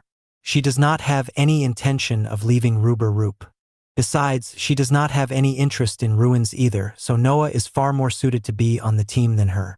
The famous adventurer feels a bit down from the rejection and asks Serena why she is so hung up on an E-ranker like Noah. Suddenly, something hits her. Subsequently, the famous adventurer states that she now understands that Serena is lobbying for Noah because he is her boyfriend. So, she gets why she is trying to get him the job. Serena, flustered, tells her that this is not the case. However, she still goes on about how despite being an E-rank, Noah is really good, and she can assure that as an A-ranker herself. Moments later, Serena asks Noah if he has healed up his injuries from the previous missions and if his mana is fully charged again. Noah says that he is pretty much back to 100% now. So, Serena tells him to fight her. They go outside and get ready to fight. Serena made this decision because she knows that this is the fastest way for Noah to prove his strength to everyone. Noah looks a bit hesitant, but he decides to fight her as well. The famous adventurer couldn't help but feel like this was going to be a one-sided massacre. As an A-ranked person was taking on an E-ranked person, the skill gap was simply too much. The other adventurers also make their way out to see who Serena was going to fight. Serena tells Noah that there is no reason for him to hold back, although she does mention that she will go easy on him. Noah also says that he will have to reduce his firepower for it to be suitable to use against a human being. That being said, archaic magic is still very dangerous and might end up causing serious injuries if hit. This is when Serena jumps up to strike Noah with her sword, as she confidently exclaims that Noah won't be able to land a hit on her. Noah puckers up in fear of getting slashed, but Serena just hits him with the flat part of the sword. She then tells him that she is not going to take his life, but the getting hit with the flat side would still hurt a lot. And hurt it did as Noah kinda teared up. Serena tries to follow up on it with another attack, but this time Noah sees it coming and uses his magic to fly up in the air. Serena praises Noah for having incredible reflexes and mentions how she is jealous of him for being able to fly. She tells Noah to bring it on, as Noah says that he will get started as well. Noah starts flaring up as Serena notes that Noah's special attack, the ultimate blazing flames, is a potent attack. If it hits her, she is as good as done. Noah's flames begin to appear, and this alerts Serena. Just when it looked like he was about to attack, Serena moves away. However, she notices that he is not throwing his fire at him. Rather, he was using it to surround himself with it. Serena soon deduces that Noah is using this trick to create a distraction. She panics but calms herself down, as she knows that Noah will use his teleportation. Sure enough, Noah did just that to try and approach Serena from behind her. Serena saw it through and quickly turned back to attack Noah. However, it turns out that Noah had used teleportation again to once again get behind Serena. She admits that Noah got her. He used his teleportation perfectly to put her off her game. Noah states that he was aware of the fact that he can't beat her in a straightforward fight. Serena concedes the bout, calling it her defeat. This brings forth a thunderous applause from everyone watching. The famous adventurer was shocked by the fact that an E-ranker had just defeated an A-ranker. The spectators were all cheering like crazy, as Noah and Serena remember that they had a crowd out there. The famous adventurer then tells Noah that she has never seen such a strong E-ranker before, and apologizes for not recognizing his talents earlier. She subsequently invites him to join her team that will explore the ancient ruins. Noah gives it a thought before taking up the offer. As they prepare to leave, Serena mentions how their partnership is ending so quickly, and Noah felt the same. She adds how their time together might have been short, but it was nothing short of fascinating and that she learned a lot from him. She also says that knowing how good Noah is, there is a big possibility that the next time they meet, Noah will already be an S-ranker or a hero of the kingdom. Noah thinks that is too much. Following this, they all get a bit emotional while parting ways as Noah leaves with the famous adventurer on a trip. Noah and the famous adventurer head out, as the girl finally realizes that she hadn't introduced herself yet. She is Yoon from Rydolph City, an archaeologist and a magic tool engineer. Noah also introduces himself and his companion dragon Fafnir. Yoon is quite fascinated by Fafnir, as small talking dragons are a rarity. They then reach where Yoon has her magic tools for traveling ready. Her tool in question is a glorified motorcycle with a sidecar. She calls it her invention, the Magicycle. They get on the bike and gear up to leave. Noah says that they would reach Rydolph in no time with teleportation, but traveling is one of his hobbies, so he wants to do it this way. They travel together on the bike for days, stopping to eat and camp along the way before eventually reaching their destination. Once they reach the ancient ruins of Rydolph City, Noah is astounded by what was in front of him. Yoon told him that they should waste no time and get to work already. And so, Noah's new archaeological journey with Yoon begins. After looking at the place for a while, Yoon decides to take the lead, as she tells Noah that as his senior, she will be teaching him a few things going forward. As they start walking, Yoon notes that ruins like these usually have their own security traps set up to protect all the treasury that are hidden inside the place. Just as she was talking about this, Yoon mistakenly takes a wrong step and ends up activating one of the traps. This invited an oncoming bunch of arrows coming their way, but Noah manages to see it coming. He uses his archaic magic to create a mana barrier, which manages to stop the arrows. Noah points out to Yoon how that was a trap just like she mentioned. Yoon was a bit embarrassed by the fact that she got caught up in a trap when she is supposed to be the one teaching Noah about these things. So, she lies about it being something she did on purpose to show him. Just as she lies, an evil spirit comes forth, and it activates a bunch of tentacles which attack Yoon. They catch her and put her in a vulnerable state. Before things can get worse though, Noah uses his offensive archaic magic to cut off those tentacles and catches Yoon from falling. Embarrassed, Yoon admits having made mistakes, but she assures Noah that she won't be making any such mistakes going forward, and that everything will be fine. Her solution to not making mistakes being that she just wants to keep riding on Noah's back, making sure she does not make any missteps. Fafnir is a bit saddened by the fact that Yoon just took over his usual resting position. Meanwhile, Noah felt a bit uncomfortable, because it is not exactly easy to walk around carrying a person. Following this, Noah carries her into another room, where Noah feels something different from the first room. Yoon asks him what exactly is ticking Noah off, to which he replies by saying it is nothing, and that he actually does not sense any traps in this room.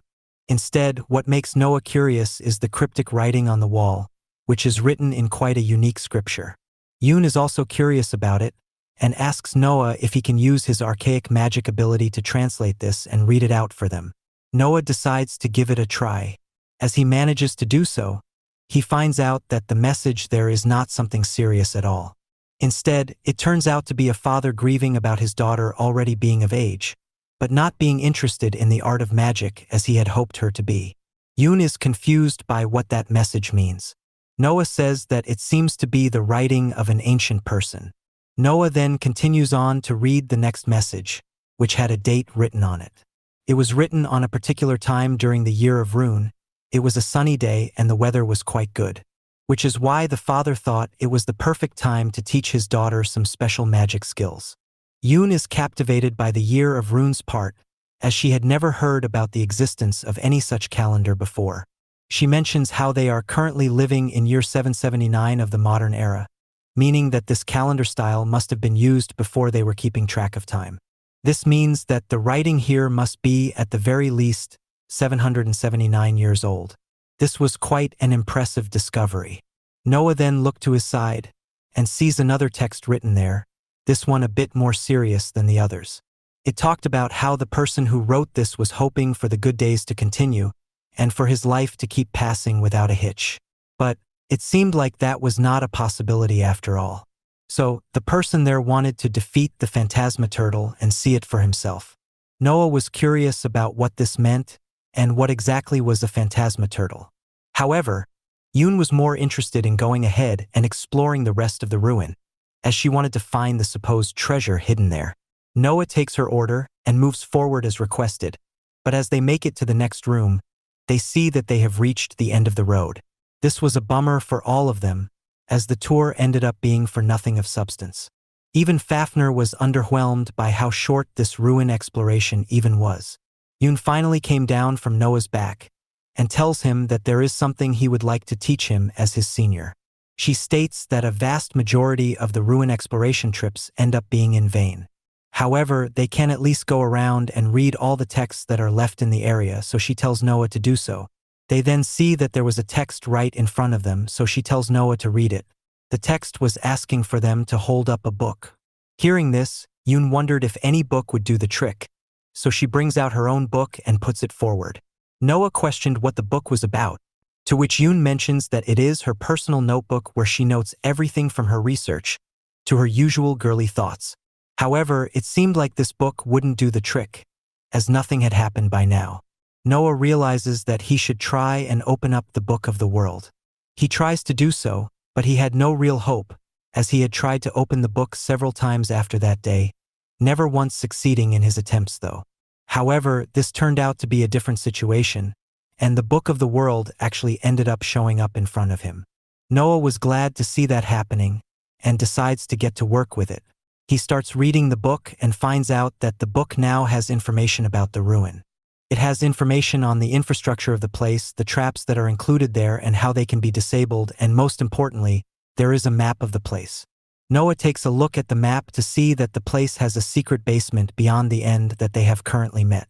However, there is no way to go there directly, so he uses the archaic magic to change up the setting of the place and makes the wall disappear to create a door in its place. After he uses his magic to do that, a door suddenly appears there out of nowhere. This shocks both Yoon and Fafnir, who can't believe what just happened in front of them. Noah keeps the explanation to himself for now, and they just move on ahead. Once inside, Yoon is mesmerized by the place, as the place is built quite differently from the exterior they have been exploring before.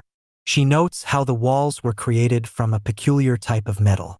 This makes her remember how there is a saying that the ancient people once made a civilization that is said to be much more advanced than theirs currently.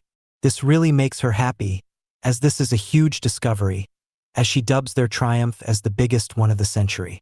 As she gladly explores the area, Noah finds something strange that totally leaves him stunned. His reaction makes Yoon and Fafnir wonder what he had discovered, so they go up to him, only to get shocked by what they see themselves. They see a girl in the air, being held by what seems like some sort of magic. Shocked, Yoon questions if this girl is some sort of twisted doll, to which Noah replies by letting her know that it is a human. After all, Noah was able to sense some sort of faint mana from her. This was quite shocking for all of them, but things only get worse when some sort of magic gets activated, turning off the device that was holding the girl up in the air. Suddenly, everything was coming unglued. Sensing big trouble and seeing the girl about to fall down, Noah quickly races over to grab her, saving her from the fall. Worried, Noah asks the girl if she is okay. The girl manages to blurt out something in a foreign language which no one understands. Noah uses his special ability to translate her words, as the girl stated that Noah was using her mother's language, which makes Noah a monster. Angered, the girl suddenly kicks Noah in the face and creates separation. As everyone is left shocked by her actions, the girl prepares herself to launch a vicious attack on Noah. Hearing her speak, Noah understood that this girl was from the same kind as him and others. The girl then started loading up her power, which made Noah's doubts true. Sensing trouble, he orders Fafnir to take care of Yoon, as he prepares to defend himself. The girl readies herself and launches the ultimate Raging Blaze move, signaling that she, like Noah, is a user of archaic magic herself. Noah takes it upon himself to meet fire with fire, as he loads up and launches an ultimate raging blaze himself. However, he was quite shocked by the fact that someone other than him could use this move in the modern day and age. As both of their moves collide, the girl is sent flying back, as Noah regrets using too much power. As time goes on, Noah realizes how the girl was speaking the ancient language, and along with the fact that she is an archaic magic user, it only makes sense for her to be a survivor of the ancient civilization. So, he decides to use his ability to talk with her. Just when he is about to talk to her, though, the girl jumps up and smothers Noah's face with her thighs. The contraction created by that made Noah unable to speak, while the girl got ready to finish him off for good. Before she can deal any damage, though, Fafnir, now fully transformed, saves Noah from the blow. Noah thanks Fafnir for the assist, while Yoon remained shocked seeing this version of Fafnir. Noah wastes no further time and immediately informs the girl that they mean no harm to her using the special translation skill. The girl is shocked to hear someone else talk in Runic language, and along with that, she recalls how Noah had used an incredible ultimate raging blaze attack. This makes her ask Noah if he is also a member of the Ruinian society. Noah tells her that this is not the case with him. The girl is left confused. To explain things to her better, Noah asks for Yoon to give them some private time, which Yoon agrees to. Noah explains the full matter to the girl. She asks Noah if he means that she got frozen in a time-stopping magic barrier, and a lot of time has passed since. Noah tells her that she has gotten it right, and that he can speak her language and use her type of magic because of his translation skill. The girl slowly starts remembering things. She mentions how she is now recalling the events of the Second Demon War, and how her father brought her here. Fafnir confirms this by saying that he had heard about wars between demons and humans. The girl then asks Noah how long has she been stuck in time exactly. Noah says it is an unimaginable amount. It has come to the point that the language she speaks is now considered ancient, and her magic is considered archaic. The girl is stunned to learn this. Following this, the girl asks Noah to take her to the Sky Tower, as Ruinians built that place so that it never gets destroyed. From there, she would be able to get a clear view of the world, and get to know if Noah is saying the truth. Noah asks for Yoon's permission. Yoon says that they actually passed by the Sky Tower on their way here, and she has no problem. Following this, Noah uses teleportations to get everyone teleported to the Sky Tower. The girl is amazed to see that Noah is able to teleport as well. Following this, she gets ready to take a look at the Ruinic kingdom of Kirkshircha. What she sees is a place vastly different from memory. She notes that the place has dilapidated considerably and apologizes to Noah for doubting what he said. Noah asks her just what Kirkshircha was like. She states that it was a place full of people, the country was affluent and everything operated smoothly. Despite this, the people there chose to live a modest life and they were very strong. She shows him the hand of the golem which could be seen from the Sky Tower. She says that the Ruinic kingdom built the golems and they also invented Ruinic magic. However, the Ruinic kingdom and its people were no match for the demons of the underworld, whom they were at war with. She then asks Noah how many people currently inhabit the world they live in. Noah says he cannot exactly state a number, but it would be wise to assume that there are a lot of people. He also adds that the current growth and prosperity of humankind might just be all thanks to the people of the Ruinic kingdom. The girl is proud to know that, but the circumstances can't help but make her cry. Noah understands the immense pain this girl is going through. She is someone who just went to sleep for a while, but now that she is awake, she has lost everything and has gone all alone. Her pain is immeasurable. So Noah tells the girl to not worry.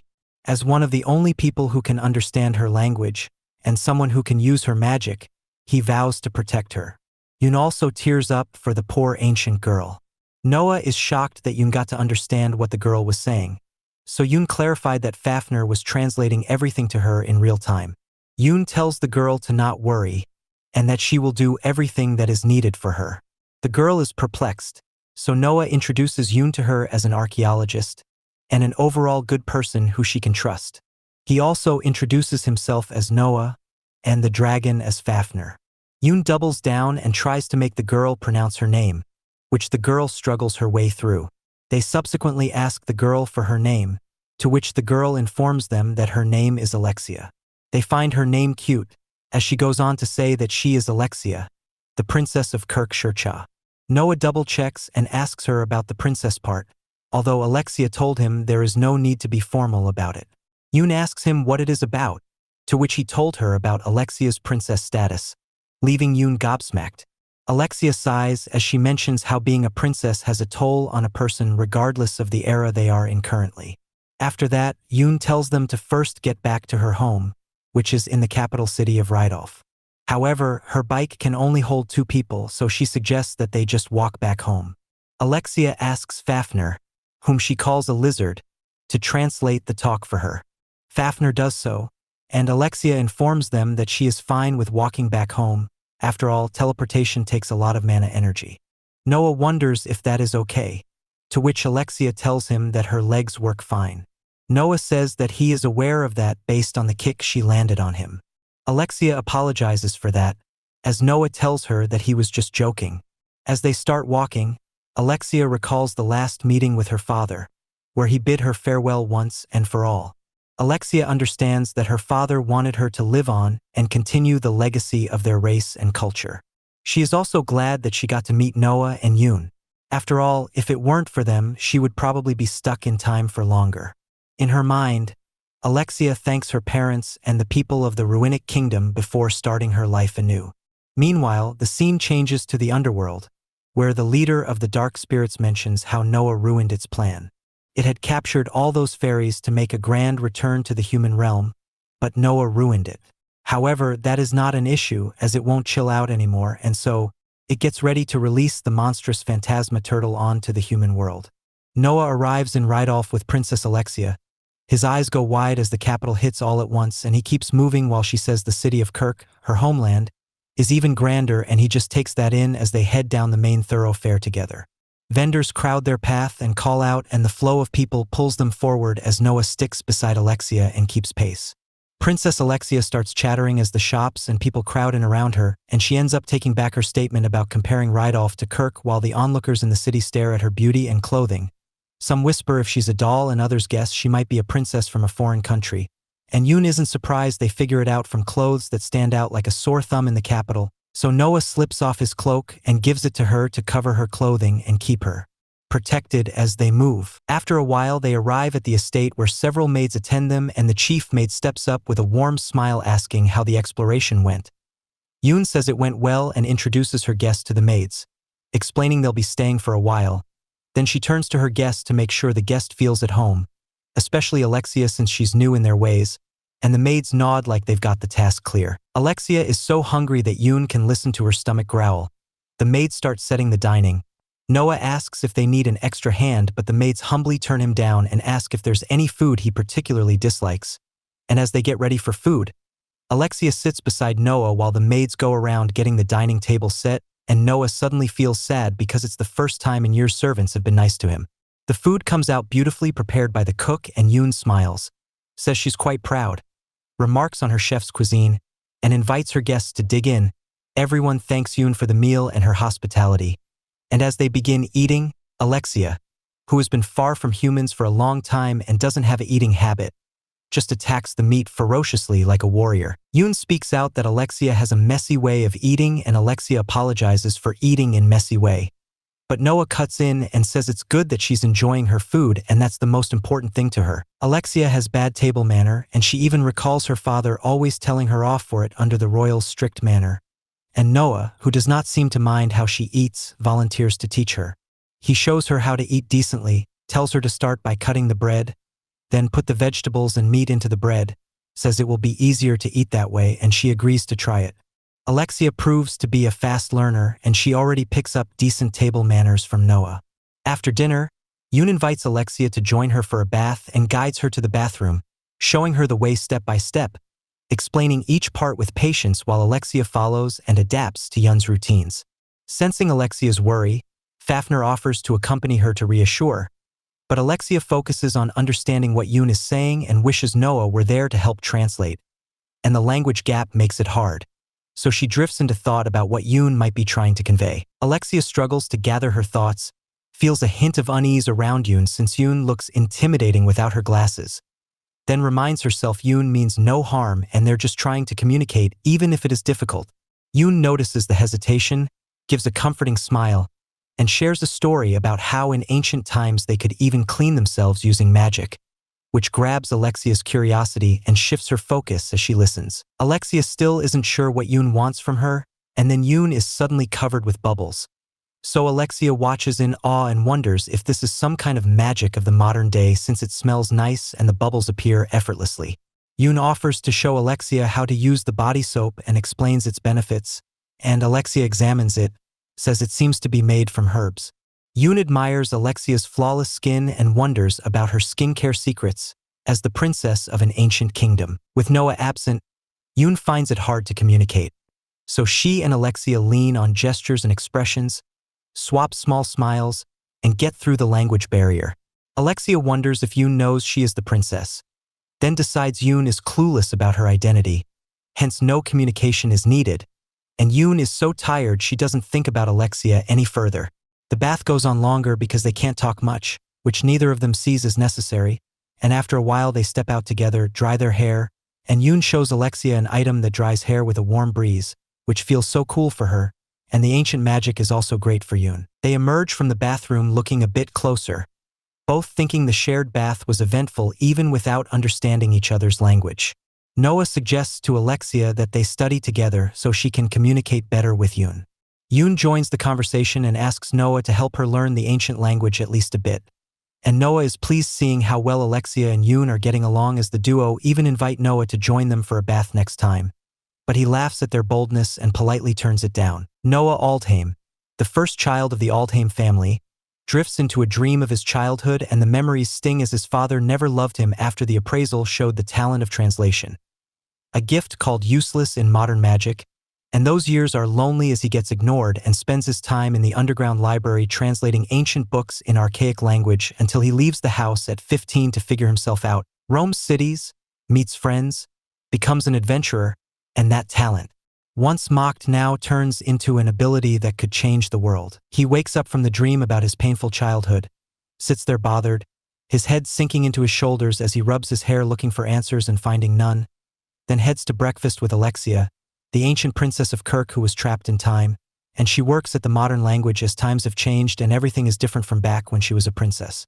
At the table she speaks to Noah in the modern language and it amazes him how fast she learns, and when she munches the bread she tells Noah he is good at teaching, but he says no, it's because she worked hard, and when she asks for a pet from Noah he gently pets her head which lifts her up as she promises to work even harder and wonders if her father treated her like this in the past. She mentions her father and Noah flinches, and Alexia catches it and asks if he is okay. And he says he's okay but she insists he isn't because he suddenly changed, and he waves it off and tells her not to worry. Really he's fine? Then steers the talk away and suggests they head to the Adventurers Guild and get Alexia registered. Alexia, new to the modern world, asks what an adventurer guild is, and Noah explains it's a place where they're allowed to do varieties of things, where she can get jobs, learn a lot, and make a lot of money.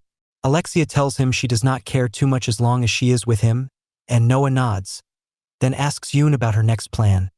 But Yoon stays locked in, too focused on her work to answer while Fafnir the baby dragon watches her and finds that focus admirable.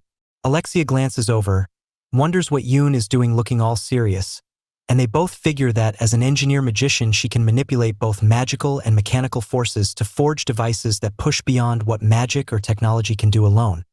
So they guess she is on a new magic item, probably tied to ancient magic. Noah and Alexia head to the Adventurers Guild without her, and step inside a hall already moving with a mix of adventurers trading noise, food, and stories. Alexia gets D-ranked but still with a lot to learn before taking dangerous or prestigious quests, and as a magic user she can manipulate magical forces to cast spells, perform rituals, or channel arcane energy.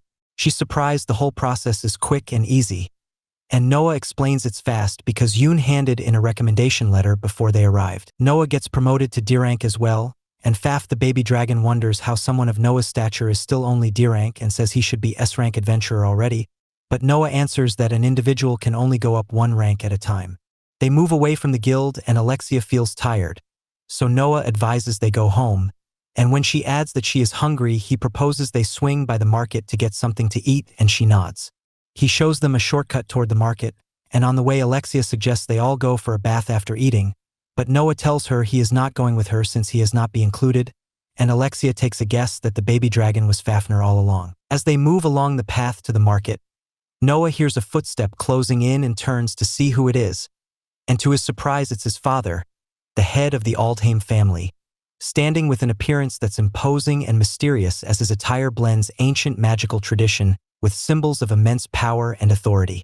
Noah is stunned to see his father, and Aldheim tells him to come home immediately, says he will explain later, and insists he comes home with him as he grabs and drags at him. But Noah pulls free and refuses because he was the one that kicked him out of the house, and he stays adamant that he is not going to return, says he now has things to strive for and has no reason to go home. And as his father's expression hardens and he decides to force him to come with him, Noah plants his feet and gets ready to push back. Aldheim lifts his hand and a small orb of swirling flames forms in his palm, about the size of a large apple or a small melon, and as it grows it quickly expands into a sphere of roaring fire, the flames twisting and churning as small bursts pop out and get pulled back into the main body, the whole thing moving with a molten fluid-like weight as it gathers power. A low menacing whooshing starts like a furnace warming up, and when he throws it the shot whistles through the air and detonates on impact with a thunderous blast and a roaring crackle, trailing fiery sparks and heat waves so strong the air distorts like the fireball is warping reality on its way to the target. He turns one fireball into Noah, and Noah counters with ancient magic that brings out the purple flame as a shimmering barrier forms in front of him like a mystical rune spread in the air. Not a simple wall, but an intricate web of arcane symbols and ethereal light glowing with an energy that feels tied to the very bones of the world, the whole shield pulsing to mark its old and powerful origins. Aldheim freezes when he sees the purple flame, exactly as Claudia had described, and he realizes Noah uses ancient magic, and if the books of ancient were hidden in the mansion, then Noah's translation skill let him access the book written in the ancient language and translate them, so now he can use magic, and Aldheim thinks the skill was actually halfway decent after all. He tells Noah to come immediately, says he could be the heir to the family with his newfound power, but Noah declines because what his father cares about is the talent, not him, and Aldheim doesn't see a problem since he believes strength and talent are everything. Noah doesn't want to go all out in a city. It's not his decision to make, but Aldheim leaves him no choice.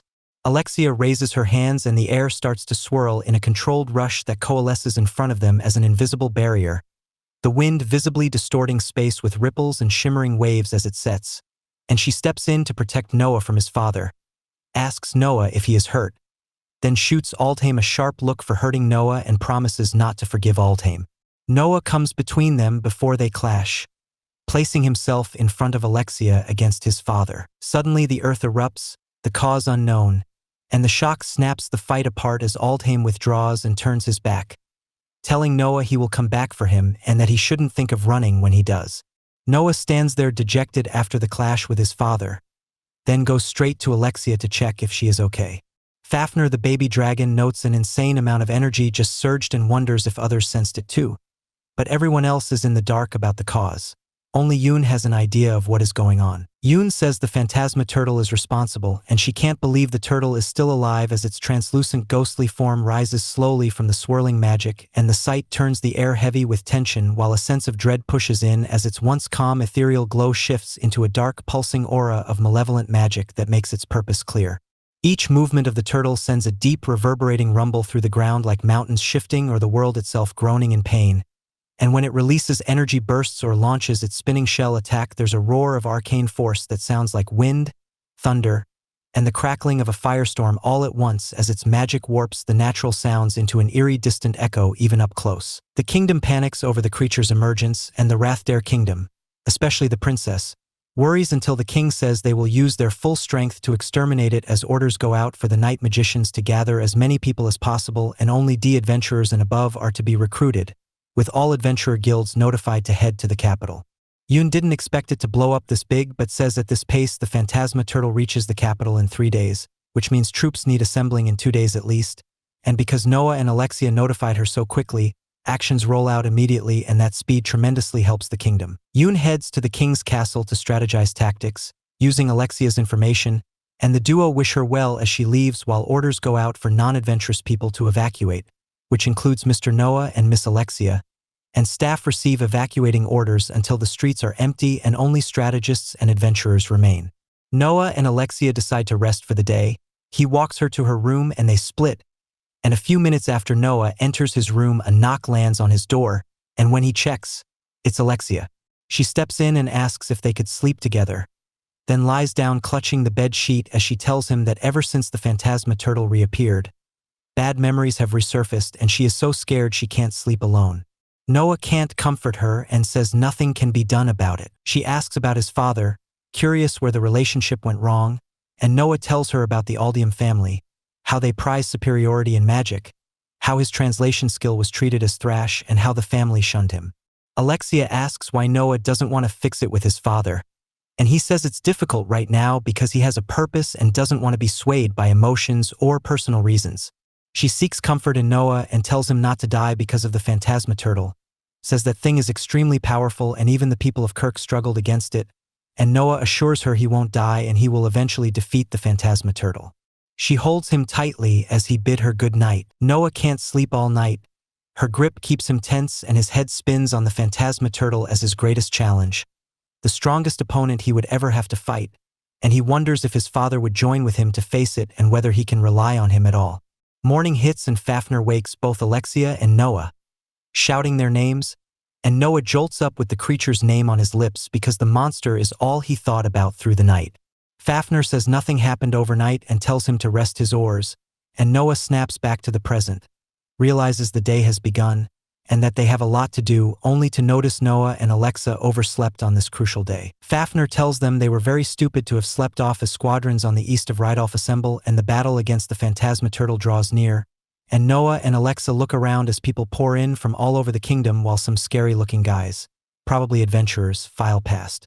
S-rank adventurers arrive from a faraway realm known as the Rathdare Kingdom, only 12 of them, and they stand out as masters of combat. Fafnir, the baby dragon, transforms into a beautiful-looking human so it can freely use its power, and afterward all adventurers receive a strategy paper. Fafnir and Alexia can't read the strategy paper and have no idea what's written, but they can tell the plan splits into 3 parts. The first squadron is Rathdare Knights and Magicians who will lead the attack as the elite or primary unit with the highest responsibility and skill. The next squad to move after them is the adventurers already gathered in Rydolf, and the final squad are the adventurers yet to arrive, which includes the S-rank adventurers and top-tier fighters. Noah's father will fight in the final squadron, and Noah believes his father is a strong fighter, so he feels relieved he doesn't have to fight beside him since they are in different squads.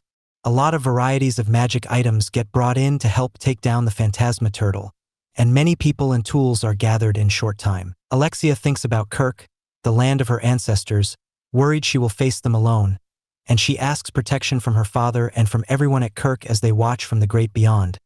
Then she steels herself and decides she will defeat the phantasma turtle this time. The trio, Noah, Alexia, and Fafnir, wait in the tent as the battle unfolds. The air goes tense as warriors stand in grim formation under dark, ominous clouds.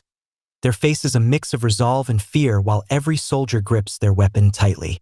The princess steps forward to encourage them, thanking them for participating and apologizing for what happened a while ago. Aldheim is also present, and the princess apologizes for her behavior during their last encounter. Mr. Aldheim, wondering about his first son who he expected to be in this compulsory quest, volunteers for the front line, and the princess happily accepts his request. The next day, the battle begins with the frontline squadron leading the charge as the kingdom's last hope, battle-ready with their cannons. The quest starts with a thunderous roar of cannons, and as the deafening blasts echo through the canyon, the giant turtle emerges from the swirly mist. It towers over the landscape, its body flickering and shifting in an eerie, shimmering glow, its enormous legs stretching impossibly long with each step. Despite its ethereal nature, it casts an overwhelming shadow, its presence so menacing it blurs the line between illusion and reality. The warriors on the front lines watch in awe and fear as it materializes, its many eyes glowing with a cold, predatory light. But there is no time for hesitation. The warriors realize this quest is more than just a battle of strength. As the cannons boom again, they know they are in a race against time to uncover the hidden magic, giving the creature its terrifying power. Meanwhile, the kingdom of Rydolf is in chaos. the people unsettled and scared as evacuations get underway.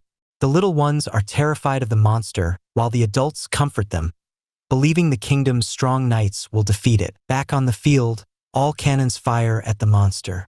The soldiers are stunned as the massive fire cannon blasts collide with the phantasma turtle, only to pass right through its form, as if it were nothing more than smoke. The explosions light up the battlefield, but when the smoke clears, the turtle remains unscathed, still advancing with eerie calm. Another cannon blast echoes through the valley, but again, the attack is futile. Their most powerful weapon is utterly useless. They have fought many beasts, but none like this nightmare made flesh. The commander stands firm at the front, refusing to relent. His sharp, unwavering eyes are fixed burning marks on the ground. He can't accept that the fire cannon has no effect, and his grip tightens on his sword, his voice rising above the din of panic. The soldiers' hearts pound as the phantasma turtle's massive, looming foot hovers above them, casting a shadow that stretches across the entire battlefield. Time seems to slow. The air crackles with the turtle's dark energy. Then chaos erupts. Adventurers run and scream, their voices lost in the roar of battle as the massive foot comes crashing down with terrifying speed. The ground shudders violently. Soldiers scatter, desperately trying to escape the crushing weight of the turtle's leg. The earth quakes as the colossal limb makes impact, sending a shockwave of force through the ground that tears through the lines of warriors. The explosion kicks up a huge cloud of dust and magic, and the air shakes like crazy. Anyone who wasn't fast enough gets thrown into the air like a rag doll, and you can't even hear them scream over the noise. After that, the second squadron gets ready. It's finally time for Noah, Alexia, and Fafnir to step up and fight. The guys from the first squadron come running back, totally beaten. They report that there aren't many of them left and that they couldn't do anything to the monster. They tried their best, but it was no use. The new group of adventurers charges at the monster, yelling chants for their kingdom, their families, and their friends. They promise to defend their home, even if they die trying. The giant phantasma turtle's face is pure nightmare fuel, enough to freak out even the toughest warrior. Alexia was amazed by how brave the new soldiers were. She gave them a big round of applause for their courage. Then she stepped up to take the lead in the battle. Alexia made a huge magic barrier to protect the soldiers from the monster's huge feet. The barrier was like a big glowing dome hanging over them, shining and humming with raw magic power. From far away, it looked alive, always moving and changing a little to fit the land and fight the monster. At the center of the barrier was a web of glowing runes. These runes were ancient and full of life, moving all over the barrier like pieces of a glowing puzzle. Together, they made the barrier strong enough to resist any attack. The mages who made the barrier had carefully built each rune with spells of protection and strength. When the turtle's giant foot slammed down, the barrier flared up with bright energy. The shockwave shook the air, but the barrier didn't break. Sparks flew off it, pushing back the monster's power. The barrier's surface bent and flexed like a bubble of light, never cracking. The turtle kept attacking, but every hit only made the barrier shine brighter, feeding off the monster's energy. The soldiers, though shaken, knew they could fight back now. The barrier was more than just a shield. It was hope itself, a sign of the mage's power and the strength of working together. The tornado attack was incredible, showing how good Noah was with magic. It was fast and precise, perfect for fighting a monster known to have a shield no one could break. Noah called the winds down with a fierce shout.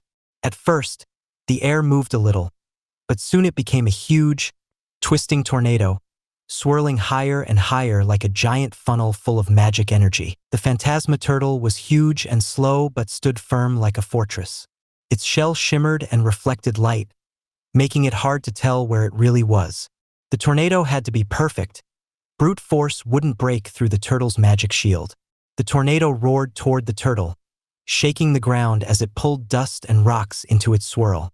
Lightning danced inside the tornado, lighting up the whole field. The funnel hit the turtle hard, whipping around its big body and trying to lift it off the ground. But the turtle's magic fought back. Its shell glowed strange, bending and twisting the tornado's force like it was changing reality itself. The tornado grabbed at the turtle's form, but the real spot hid behind many shimmering illusions. Noah saw he was at a disadvantage. He knew he needed more power, like when he used the World Book magic to beat the giant golem and save the fairies. He made a plan. Alexia and Fafnir would distract the turtle while he called up the magic from the World Book. They told him to go ahead and said they'd handle things. Suddenly, Noah's father appeared. Just as Noah was about to use the World Book, his father threatened to kill him. Aldium noticed Noah had a magic shield on his robe. He said the ancient magic was interesting but nothing compared to modern magic. Then, without warning, he blasted Noah with his terrifying flame magic that could exterminate anyone in its path. Noah fights back with his water surge. It's a glowing bubble of water that appears with just a wave of his hand. At first, it's a small ball of water, but it quickly grows into a big dome covering everything inside. When something hits the shield, the water gets hard like steel for a moment, then spreads the attack away like waves crashing on rocks. When magic hits, the water soaks it up and sends the magic harmlessly away, like skipping stones on a lake. Noah tells his father to stop. He says they don't have time to fight right now. But his father doesn't care about the turtle or what it's doing to the kingdom. Noah says again he can't fight his father now. But the father ignores him and suddenly launches a massive flame attack. The eternal flame Noah's father casts is unlike any normal fire. It burns with ancient magic that doesn't need fuel. Rain or snow can't put it out. The flame never flickers or fades, and it gives off a warm, steady heat that's more comforting than burning. But then his father casts an ice shield fortress. It starts as a small glowing blue disc, growing fast into a big dome of thick, enchanted ice. The ice shines cold blue and is smooth and shiny, able to block arrows and magic. Then tall, jagged ice walls pop up, surrounding the area like a castle wall, standing strong against attacks. Spikes of ice rise from the edges, like little towers, making it even harder to break through. His father tells Noah to give up, says he can't win. But Noah refuses. Then his father gets mad and casts a powerful spell combining burning lava and falling meteors. Fire, rock, and force rain down, turning the battlefield into a burning, crashing nightmare. The attack Noah's father uses is called the meteor volcano technique. Aldheim thinks it's sad that Noah thinks he can fight him, one of the strongest on the continent. He says it would have been better if Noah's strength was with their house instead. Aldheim admits it's a mistake to have kicked Noah out when he was weak, but if everyone finds out how strong Noah is now, that mistake will cost him. He threatens Noah. Come home or he'll make sure Noah won't exist. Noah tries to tell him he's not coming back. He's promised Alexia he'll defeat the Phantasma Turtle first. He doesn't want to fight his father, but since it's come to this, he has no choice but to go all out. Aldheim gets angry and calls Noah insolent for looking him in the eye like that. Noah dares to think it's brave to call himself his father. Noah uses teleportation to frustrate him. He can move instantly from one place to another by bending space. Aldheim gets mad and mocks him, saying no one will let him escape. Suddenly Noah appears behind Aldheim and punches him hard on the right cheek, sending him crashing down. Noah feels good to land such a hit. Aldheim falls face down in shame. Noah warns that if he doesn't stop his father, who else will? He thinks his dad could become a problem later. His father is surprised. He thought Noah wanted to end his life. He asks if that's true. Noah moves closer and uses ancient magic. Energy flows all over Aldheim's body. His eyes bulge out, and the power surges through him like a wave under his skin. Aldheim falls to the ground, looking lifeless. Noah turns his back and silently says goodbye. The Phantasma Turtle lets out a deep, resonant roar as it tries to shatter the barrier Alexia created to shield the soldiers. Unlike the sharp cries of more aggressive beasts, its voice is a low, rumbling bellow that carries an ancient weight, as though it echoes from the depths of another world. The sound rolls across the battlefield, shaking the earth and making the very air tremble with its force. Alexia holds her ground, maintaining the barrier despite the crushing pressure. Fafnir, the young dragon, fights at her side, but when she is nearly struck down by the Phantasma Turtle, the dragon rushes in to shield her. Even then, Alexia shows no concern for her own safety, pulling herself back only to protect Fafnir. At that moment, Noah appears, apologizing for arriving late. Alexia, relieved to see him, asks about his father, but Noah answers coldly that he has no father.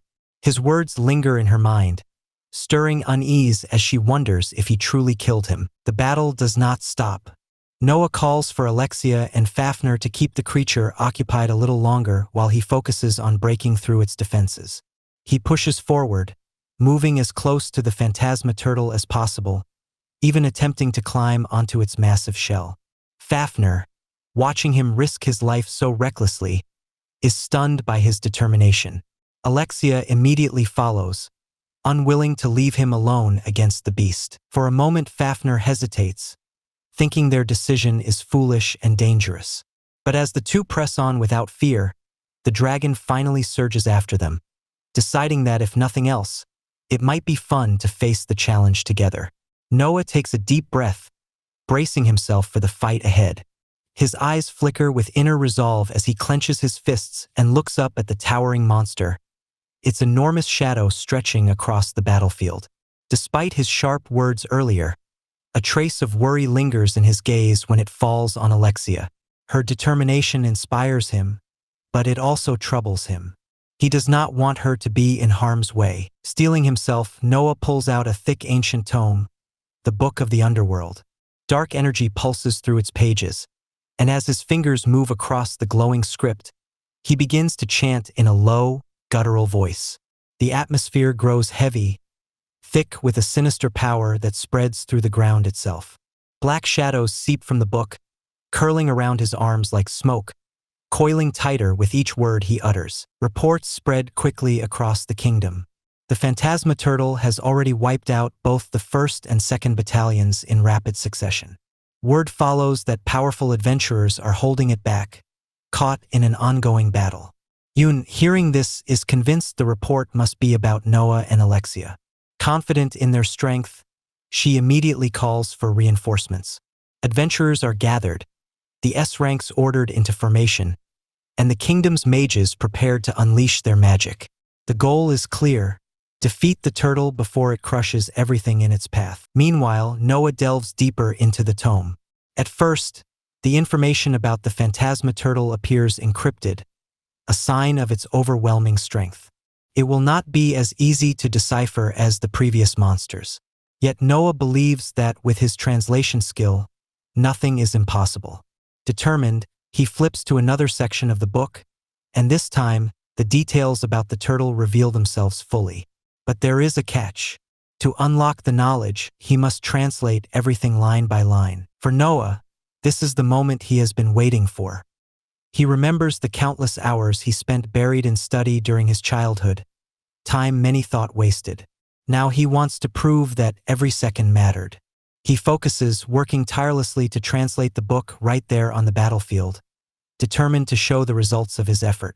Alexia and Fafnir engage the Phantasma Turtle, buying him as much time as they can. The enormous creature looms above them, its shell like an indestructible fortress. Strange shifting patterns ripple across its surface, reflecting the distorted world around it. Its glowing eyes, filled with otherworldly light, remain locked on the warriors who dare to stand against it. Alexia grips her weapon, ready for a direct clash, while Fafnir hovers near her, prepared to strike at any opening. The tension spreads across the battlefield as the soldiers and adventurers rally. Cannons roar to life, sending blasts against the monster. Fafnir is surprised to see the humans fighting so desperately to support them, especially when many do not even know who is holding the beast back.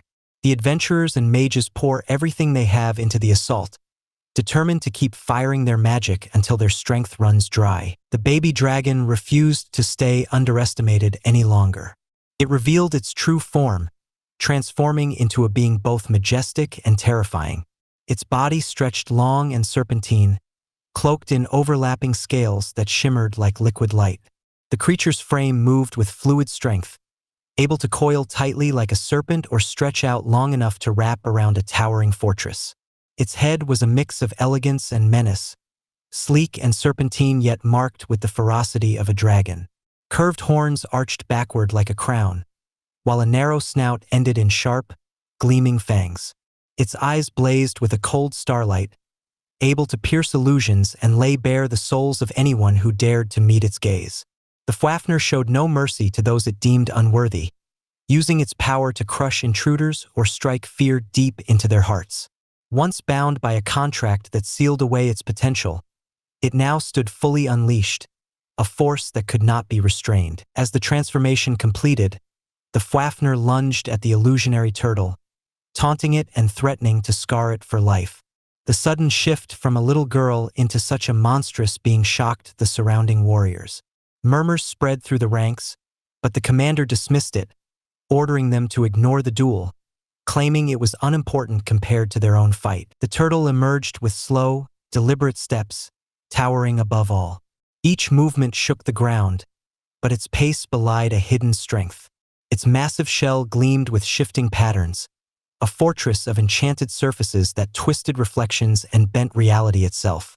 Its deep-set glowing eyes studied the Fafnir, recognizing a rival of equal might.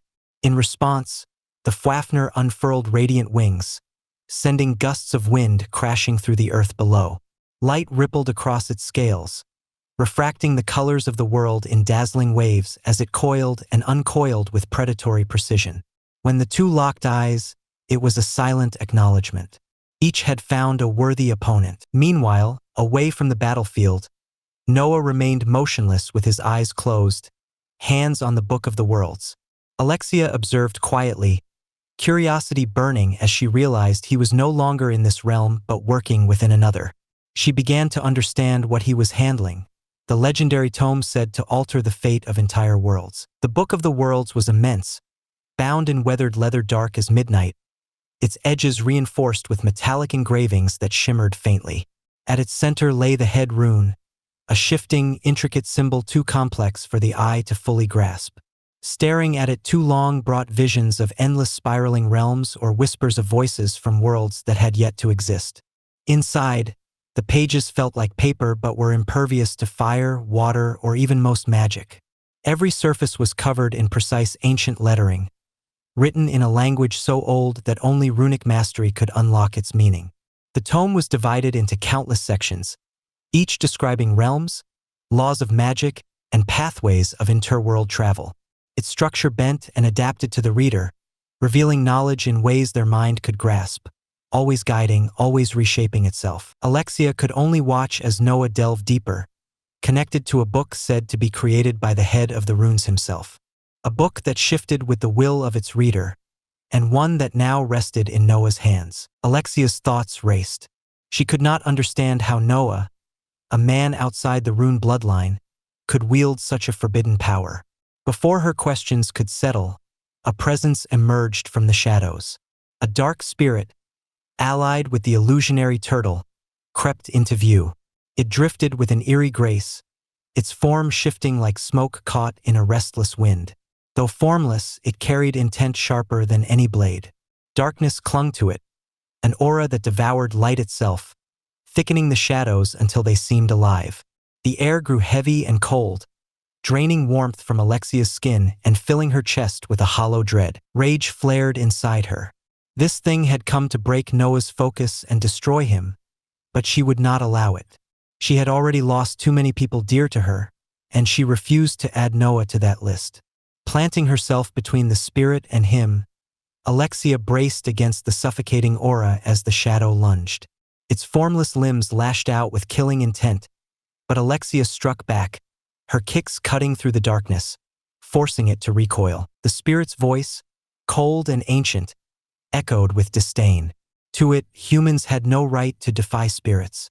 Yet Alexia stood firm, defiance blazing in her eyes, even as her strength waned. Every strike she delivered felt like hitting smoke, her body tiring with each clash. She called out to Noah, urging him to finish quickly, desperation tightening her words as the battle pressed harder against her. Within another realm, Noah remained unshaken. His body stood tense in the chaos, surrounded by floating fragments of the underworld book. Each colossal page circled him in wide arcs, inscribed with cryptic runes glowing a sinister red.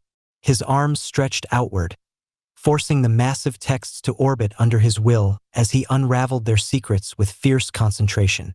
Ancient energies pulsed in the air, thick and hostile, as though the realm itself resisted his intrusion. Beyond the struggle between Alexia, Noah, and the spirit, the battlefield swarmed with adventurers gathering to face the illusionary beasts. These were not ordinary fighters but legends in their own right. Among them was Lawrence, a master magician whose mastery of spells was known throughout the kingdom.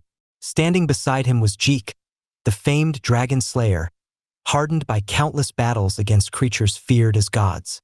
Solitary Misha, the elf who rejected the weight of titles, fought with unmatched skill.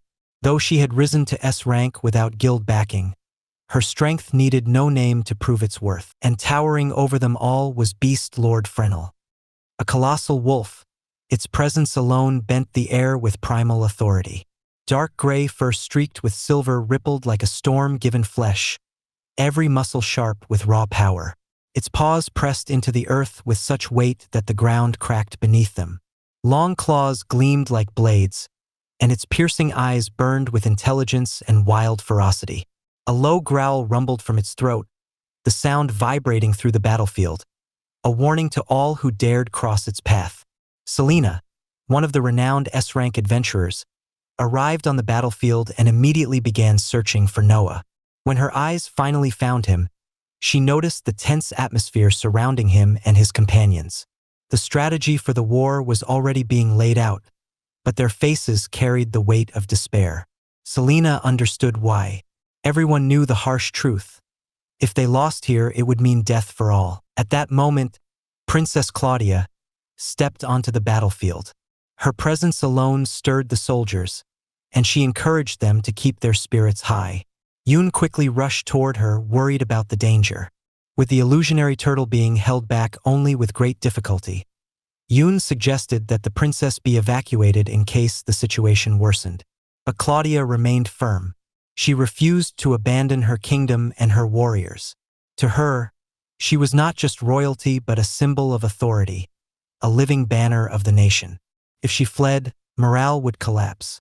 Her voice steady, she assured Yoon that she would remain, that victory was still possible, and that they would fight until the end. Even as she stood tall, Claudia's heart was heavy with worry for Hilden, who had gone to the front lines to protect the city. She prayed for his safe return. Meanwhile, the soldiers continued to fire their weapons relentlessly at the massive turtle. Soon after, two soldiers stumbled upon Hilden lying unconscious on the ground. Alarmed, they called for help and tried to bring him back. Time passed before he stirred awake. His eyes opened with confusion, as though he was searching for his own identity. The soldiers inspected him and were surprised to find that he had no injuries. When he spoke, he apologized for causing concern, his tone heavy with uncertainty. Though relieved that he was safe, the soldiers couldn't ignore how strange he seemed. To many of them, Hilden was an inspiration, yet as he stood, it was clear something was wrong. He felt disoriented, sensing that parts of his memory had been stripped away. His eyes fell on a robe beside him, inscribed with ancient runes. He could not recall its origin, yet a strong unease grew within him, as though someone had tampered with his mind, leaving gaps he could not bridge. He searched for answers, but none came. Once he regained his strength, Hilden mounted a dragon that appeared by his side. The majestic creature soared into the sky with immense grace. Soldiers tried to stop Hilden as he prepared to leave, but he pushed past them, determined. From above, as the winged dragon carried him across the sky, his gaze fell upon the battlefield below. There, he caught sight of the fierce struggle between Alexia and the Dark Spirit. The battle between Alexia and the Dark Spirit raged on in a twilight realm where shadows twisted unnaturally, and the air itself hummed with dark energy. Alexia stood firm, her body outlined by a glowing aura of light that clashed against the overwhelming gloom. Each swing carried a balance of refined technique and sheer determination as she fought to keep the spirit at bay. The Dark Spirit's form was ever-changing, a shifting mass of smoke and shadow streaked with faint flashes of crimson and sickly green. Its hollow eyes radiated malice, and its hiss echoed endlessly across the void. Whenever Alexia's blade struck, the spirit's body scattered into drifting wisps before reforming with a shriek, lunging back with clawed tendrils of darkness that slashed at her with chilling speed. Their clash lit the realm in bursts of light and shadow, a relentless struggle that painted the battlefield in chaos. Dodging a vicious strike, Alexia summoned a protective spell, sending a wave of white light outward. The brightness cut through the spirit's form, scattering it temporarily, but the reprieve was brief. The creature reformed almost instantly, seeping in around her like a heavy fog. Its whispers slithered into her ears, carrying twisted promises and threats that clawed at her mind. Breathing deeply, Alexia steadied herself, gathering what strength she could. She reinforced the protective barrier around Noah, determined not to let anything reach him. But the spirit's endless assault pressed harder, its clawed swipes growing faster and heavier as she slowed under exhaustion. It taunted her with the promise that her resistance would soon break, that her life would be extinguished here. Just as her strength began to waver, a flash of brilliance cut across the shadows. Mr. Hilden appeared at her side, his bow already in hand. His gaze sharpened with focus as he drew the weapon, channeling pure energy into it. The bow pulsed with a resonant hum, its string glowing as a radiant arrow formed, runes circling its shaft with blinding light. With a steady breath, he released. The arrow soared forward, blazing like a comet and scattering darkness in its wake. As it neared the spirit, it split apart into countless streaks of light, spiraling in from every direction. The spirit shrieked as the arrows pierced its body, each strike burning away fragments of shadow in bursts of golden brilliance. The shafts embedded into its form glowed brighter, pulsing with holy energy that bound it tightly, forcing the creature's core to the surface. At its center, a swirling vortex of pure darkness writhed violently, now exposed under the relentless radiance. The spirit thrashed in desperation, its once terrifying form flickering and crumbling as the purifying arrows burned through its essence. Alexia was stunned when she saw Mr. Hilden. He looked different, yet there was no mistaking it was him. Concern showed in his eyes, and Alexia realized with shock that the man she thought Noah had killed was standing here alive. To Hilden, however, she seemed like a stranger. He asked why a child was standing on the battlefield, his voice filled with confusion, as though he felt they had met before but could not place when. Alexia's heart lifted to see him again, but the moment was strange. When Hilden asked her to lend him her strength, she instead pleaded with him to protect Noah. Her words only deepened his confusion. He asked if the child inside the barrier was the one she meant, showing no sign of recognition. Alexia's mind raced. How could he not know his own son? Hilden explained he was suffering from a head injury, and the realization struck Alexia like a blade. This was no ordinary loss of memory. Noah must have erased his father's memories himself. The memory erase technique was one of the rarest forms of ancient magic, feared even among the most powerful mages. Alexia now understood. Noah had erased every trace of himself from his father's memory. Hilden's lack of recognition was not an accident, but a deliberate act. Before she could dwell on it further, the sky darkened. The dark spirit descended again, its twisted form looming over them. Its voice cut through the air like a venomous hiss as it mocked Hilden, questioning how someone so weak and insignificant dared to intervene in this battle. Mr. Hilden is shocked when his magic has no effect on the dark spirit. Alexia urges him to fight by her side, and though hesitant, he agrees. She knows that once a memory is erased, it can never be restored, which means Noah has been left utterly alone. The dark spirit arrogantly believes that even with Mr. Hilden's help, nothing will change. Hilden, however, is shaken when he hears Alexia call Noah by name. The thought that the boy battling the illusionary turtle is his son feels absurd, yet something about the name lingers in his mind, stirring fragments of a memory buried deep. As Alexia repeatedly orders him to protect his eldest son, Hilden finds himself growing restless, sensing a familiarity he cannot explain. He unleashes a powerful fireball at the illusionary turtle, tilting the massive creature back. Watching Noah channel his magic, Hilden is struck by the boy's strength. Yet he also notices how defenseless Noah becomes while preparing his spell. He wonders if Noah has always relied on others to shield him in such moments. Suddenly, the dark spirit strikes from behind, thrusting through Noah's body. Alexia cries out in fear, believing Noah has been killed. But in reality, it is not Noah at all. It is a fiery clone created by Hilden using his third magic, Fire Phantom. This spell draws heat and energy from within the caster, shaped with perfect focus until sparks ignite and swirl into a blazing humanoid form. With a burst of power, the flames solidify into a living phantom made entirely of fire, an ethereal clone that mirrors the caster's movements and abilities. Its ember-like skin glows with molten cracks, its outline flickers with restless flames, and its burning eyes shine with a depth greater than the caster's own, like a living inferno contained within. The fiery phantom takes the blow in Noah's place, burning away in a burst of embers as Alexia realizes Hilden had shielded Noah all along. The fire phantom mirrors every movement of its caster, moving with the same precision, agility, and skill. Though not fully tangible, it strikes land with the force of searing flames, spreading intense heat and leaving behind burning traces that grow hotter with every hit. It shifts in and out of visibility, vanishing in a trail of fire before reappearing elsewhere, making it nearly impossible for enemies to predict its next attack. But this clone is fueled only by Mr. Hilden's will and magic, and over time, its glow begins to wane. When its power is spent, it combusts in a final explosion of embers that scatter into the air. The technique demands immense focus and drains its caster. Yet in battle, the fire phantom stands as a fierce ally. Against the dark spirit, it unleashed a relentless storm of blazing strikes, overwhelming and provoking it. The spirit, unable to land a clean hit, grew furious, shouting threats as its frustration mounted. While the phantom bought precious time, Noah's condition worsened. His energy had drained to a dangerous level, leaving him weakened. Alexia, desperate, thought of lending him her own power, but Hilden stopped her. Instead, he sacrificed his strength, transferring a portion of his magic into Noah.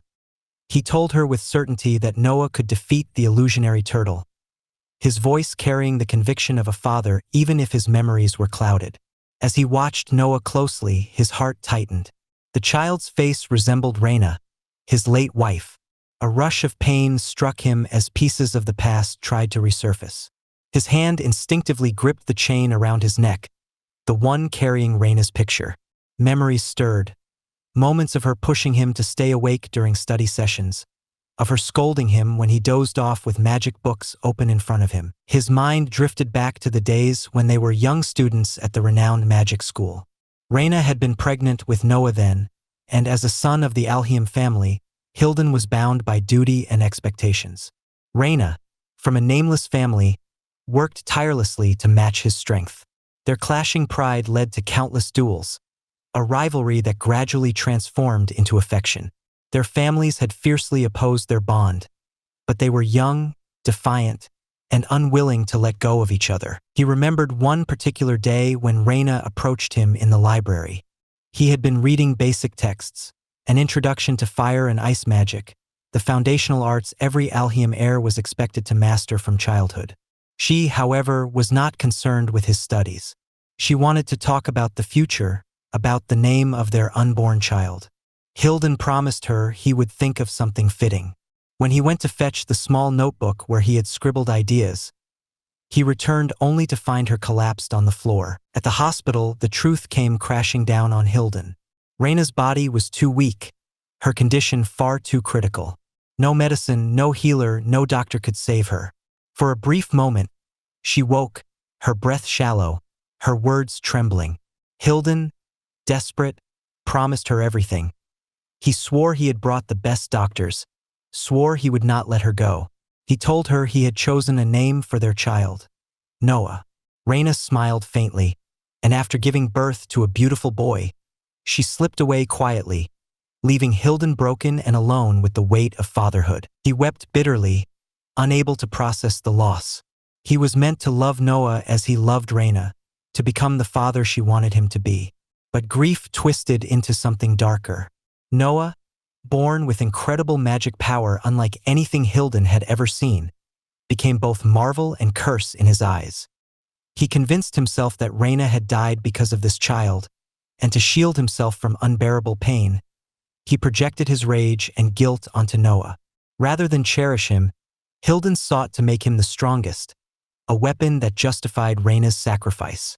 Yet in his heart, he had already blamed Noah for her death. Years passed, and when Noah was 5, an appraisal revealed his talent translation, a power far different from what Hilden had expected.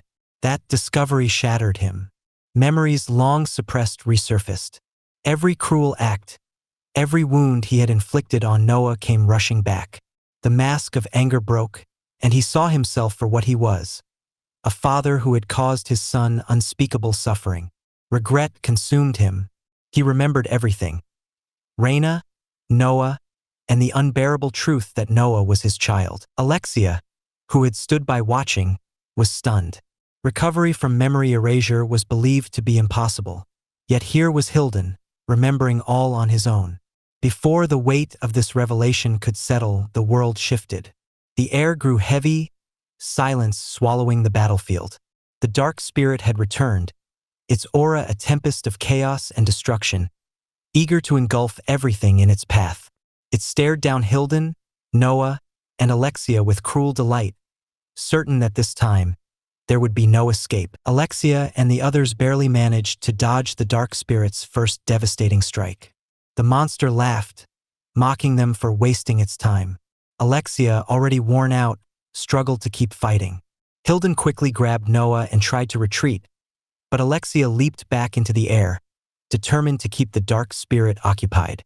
The spirit sneered at her, amused that she still thought she could pose any threat. Then it revealed something cruel. It claimed to be the very one that had killed her entire family. Hilden, meanwhile, faltered. Regret weighed heavily on him. He looked at Noah in his arms and wondered what he had been doing all this time. He had given his son nothing but pain, and even if he apologized, Noah might never forgive him. His heart whispered that maybe disappearing from this world was the only answer. Yet when the dark spirit ensnared Alexia and taunted her, saying that if she had let Noah die it might have spared her life, something within Hilden shifted. Alexia defied the spirit, insisting Noah would defeat it. The monster mocked her confidence, claiming Noah would never use the world book to kill it or the illusionary turtle, that such power was impossible. Then Hilden reappeared, staggering but resolute. He was ashamed, believing he had no right to live, yet he knew running now would only repeat the mistakes of the past. Mistakes that had cost Reyna her life and placed all the blame on Noah. With tears falling, Hilden declared he would no longer run. For Reyna's sake, he would live, and from this day forward, he would love Noah as he should have all along. The dark spirit, unimpressed, claimed it had no intention of wasting time fighting him. But Hilden's eyes burned with rage.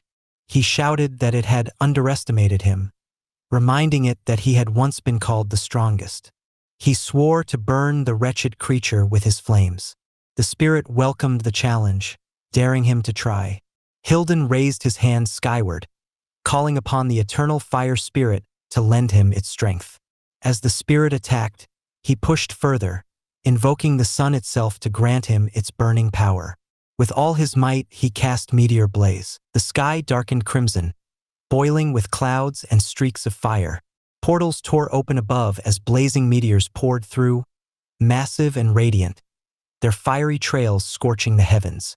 Each one slammed into the land with earth-shattering force, quaking the ground, boiling seas, and reducing forests to ash. Shockwaves tore the battlefield apart. Lava burst from fissures, and the world seemed aflame. The inferno raged like the end of days, a storm of destruction that drowned all sound in fire and ruin. When it ended, nothing remained but smoke and wasteland. Yet the dark spirit endured. It emerged from the destruction in a new, more terrifying form it had not taken for centuries.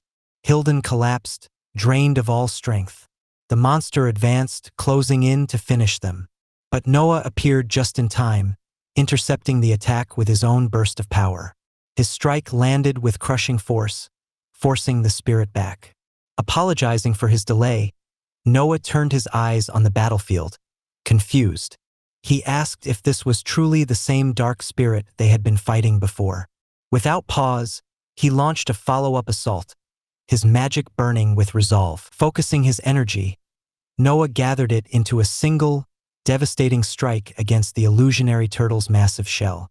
The ground shook, the air pulsed with a deafening hum, and his weapon blazed with elemental power. With one precise blow, he slammed the strike onto the turtle's shell. The impact cracked the air itself, shockwaves spreading outward. For the first time, the turtle's ever-shifting illusionary armor froze. Cracks spiderwebbed across its surface, glowing faintly as its defenses faltered. The turtle roared in pain, its illusions breaking down, pieces of its shell crumbling like shattered light.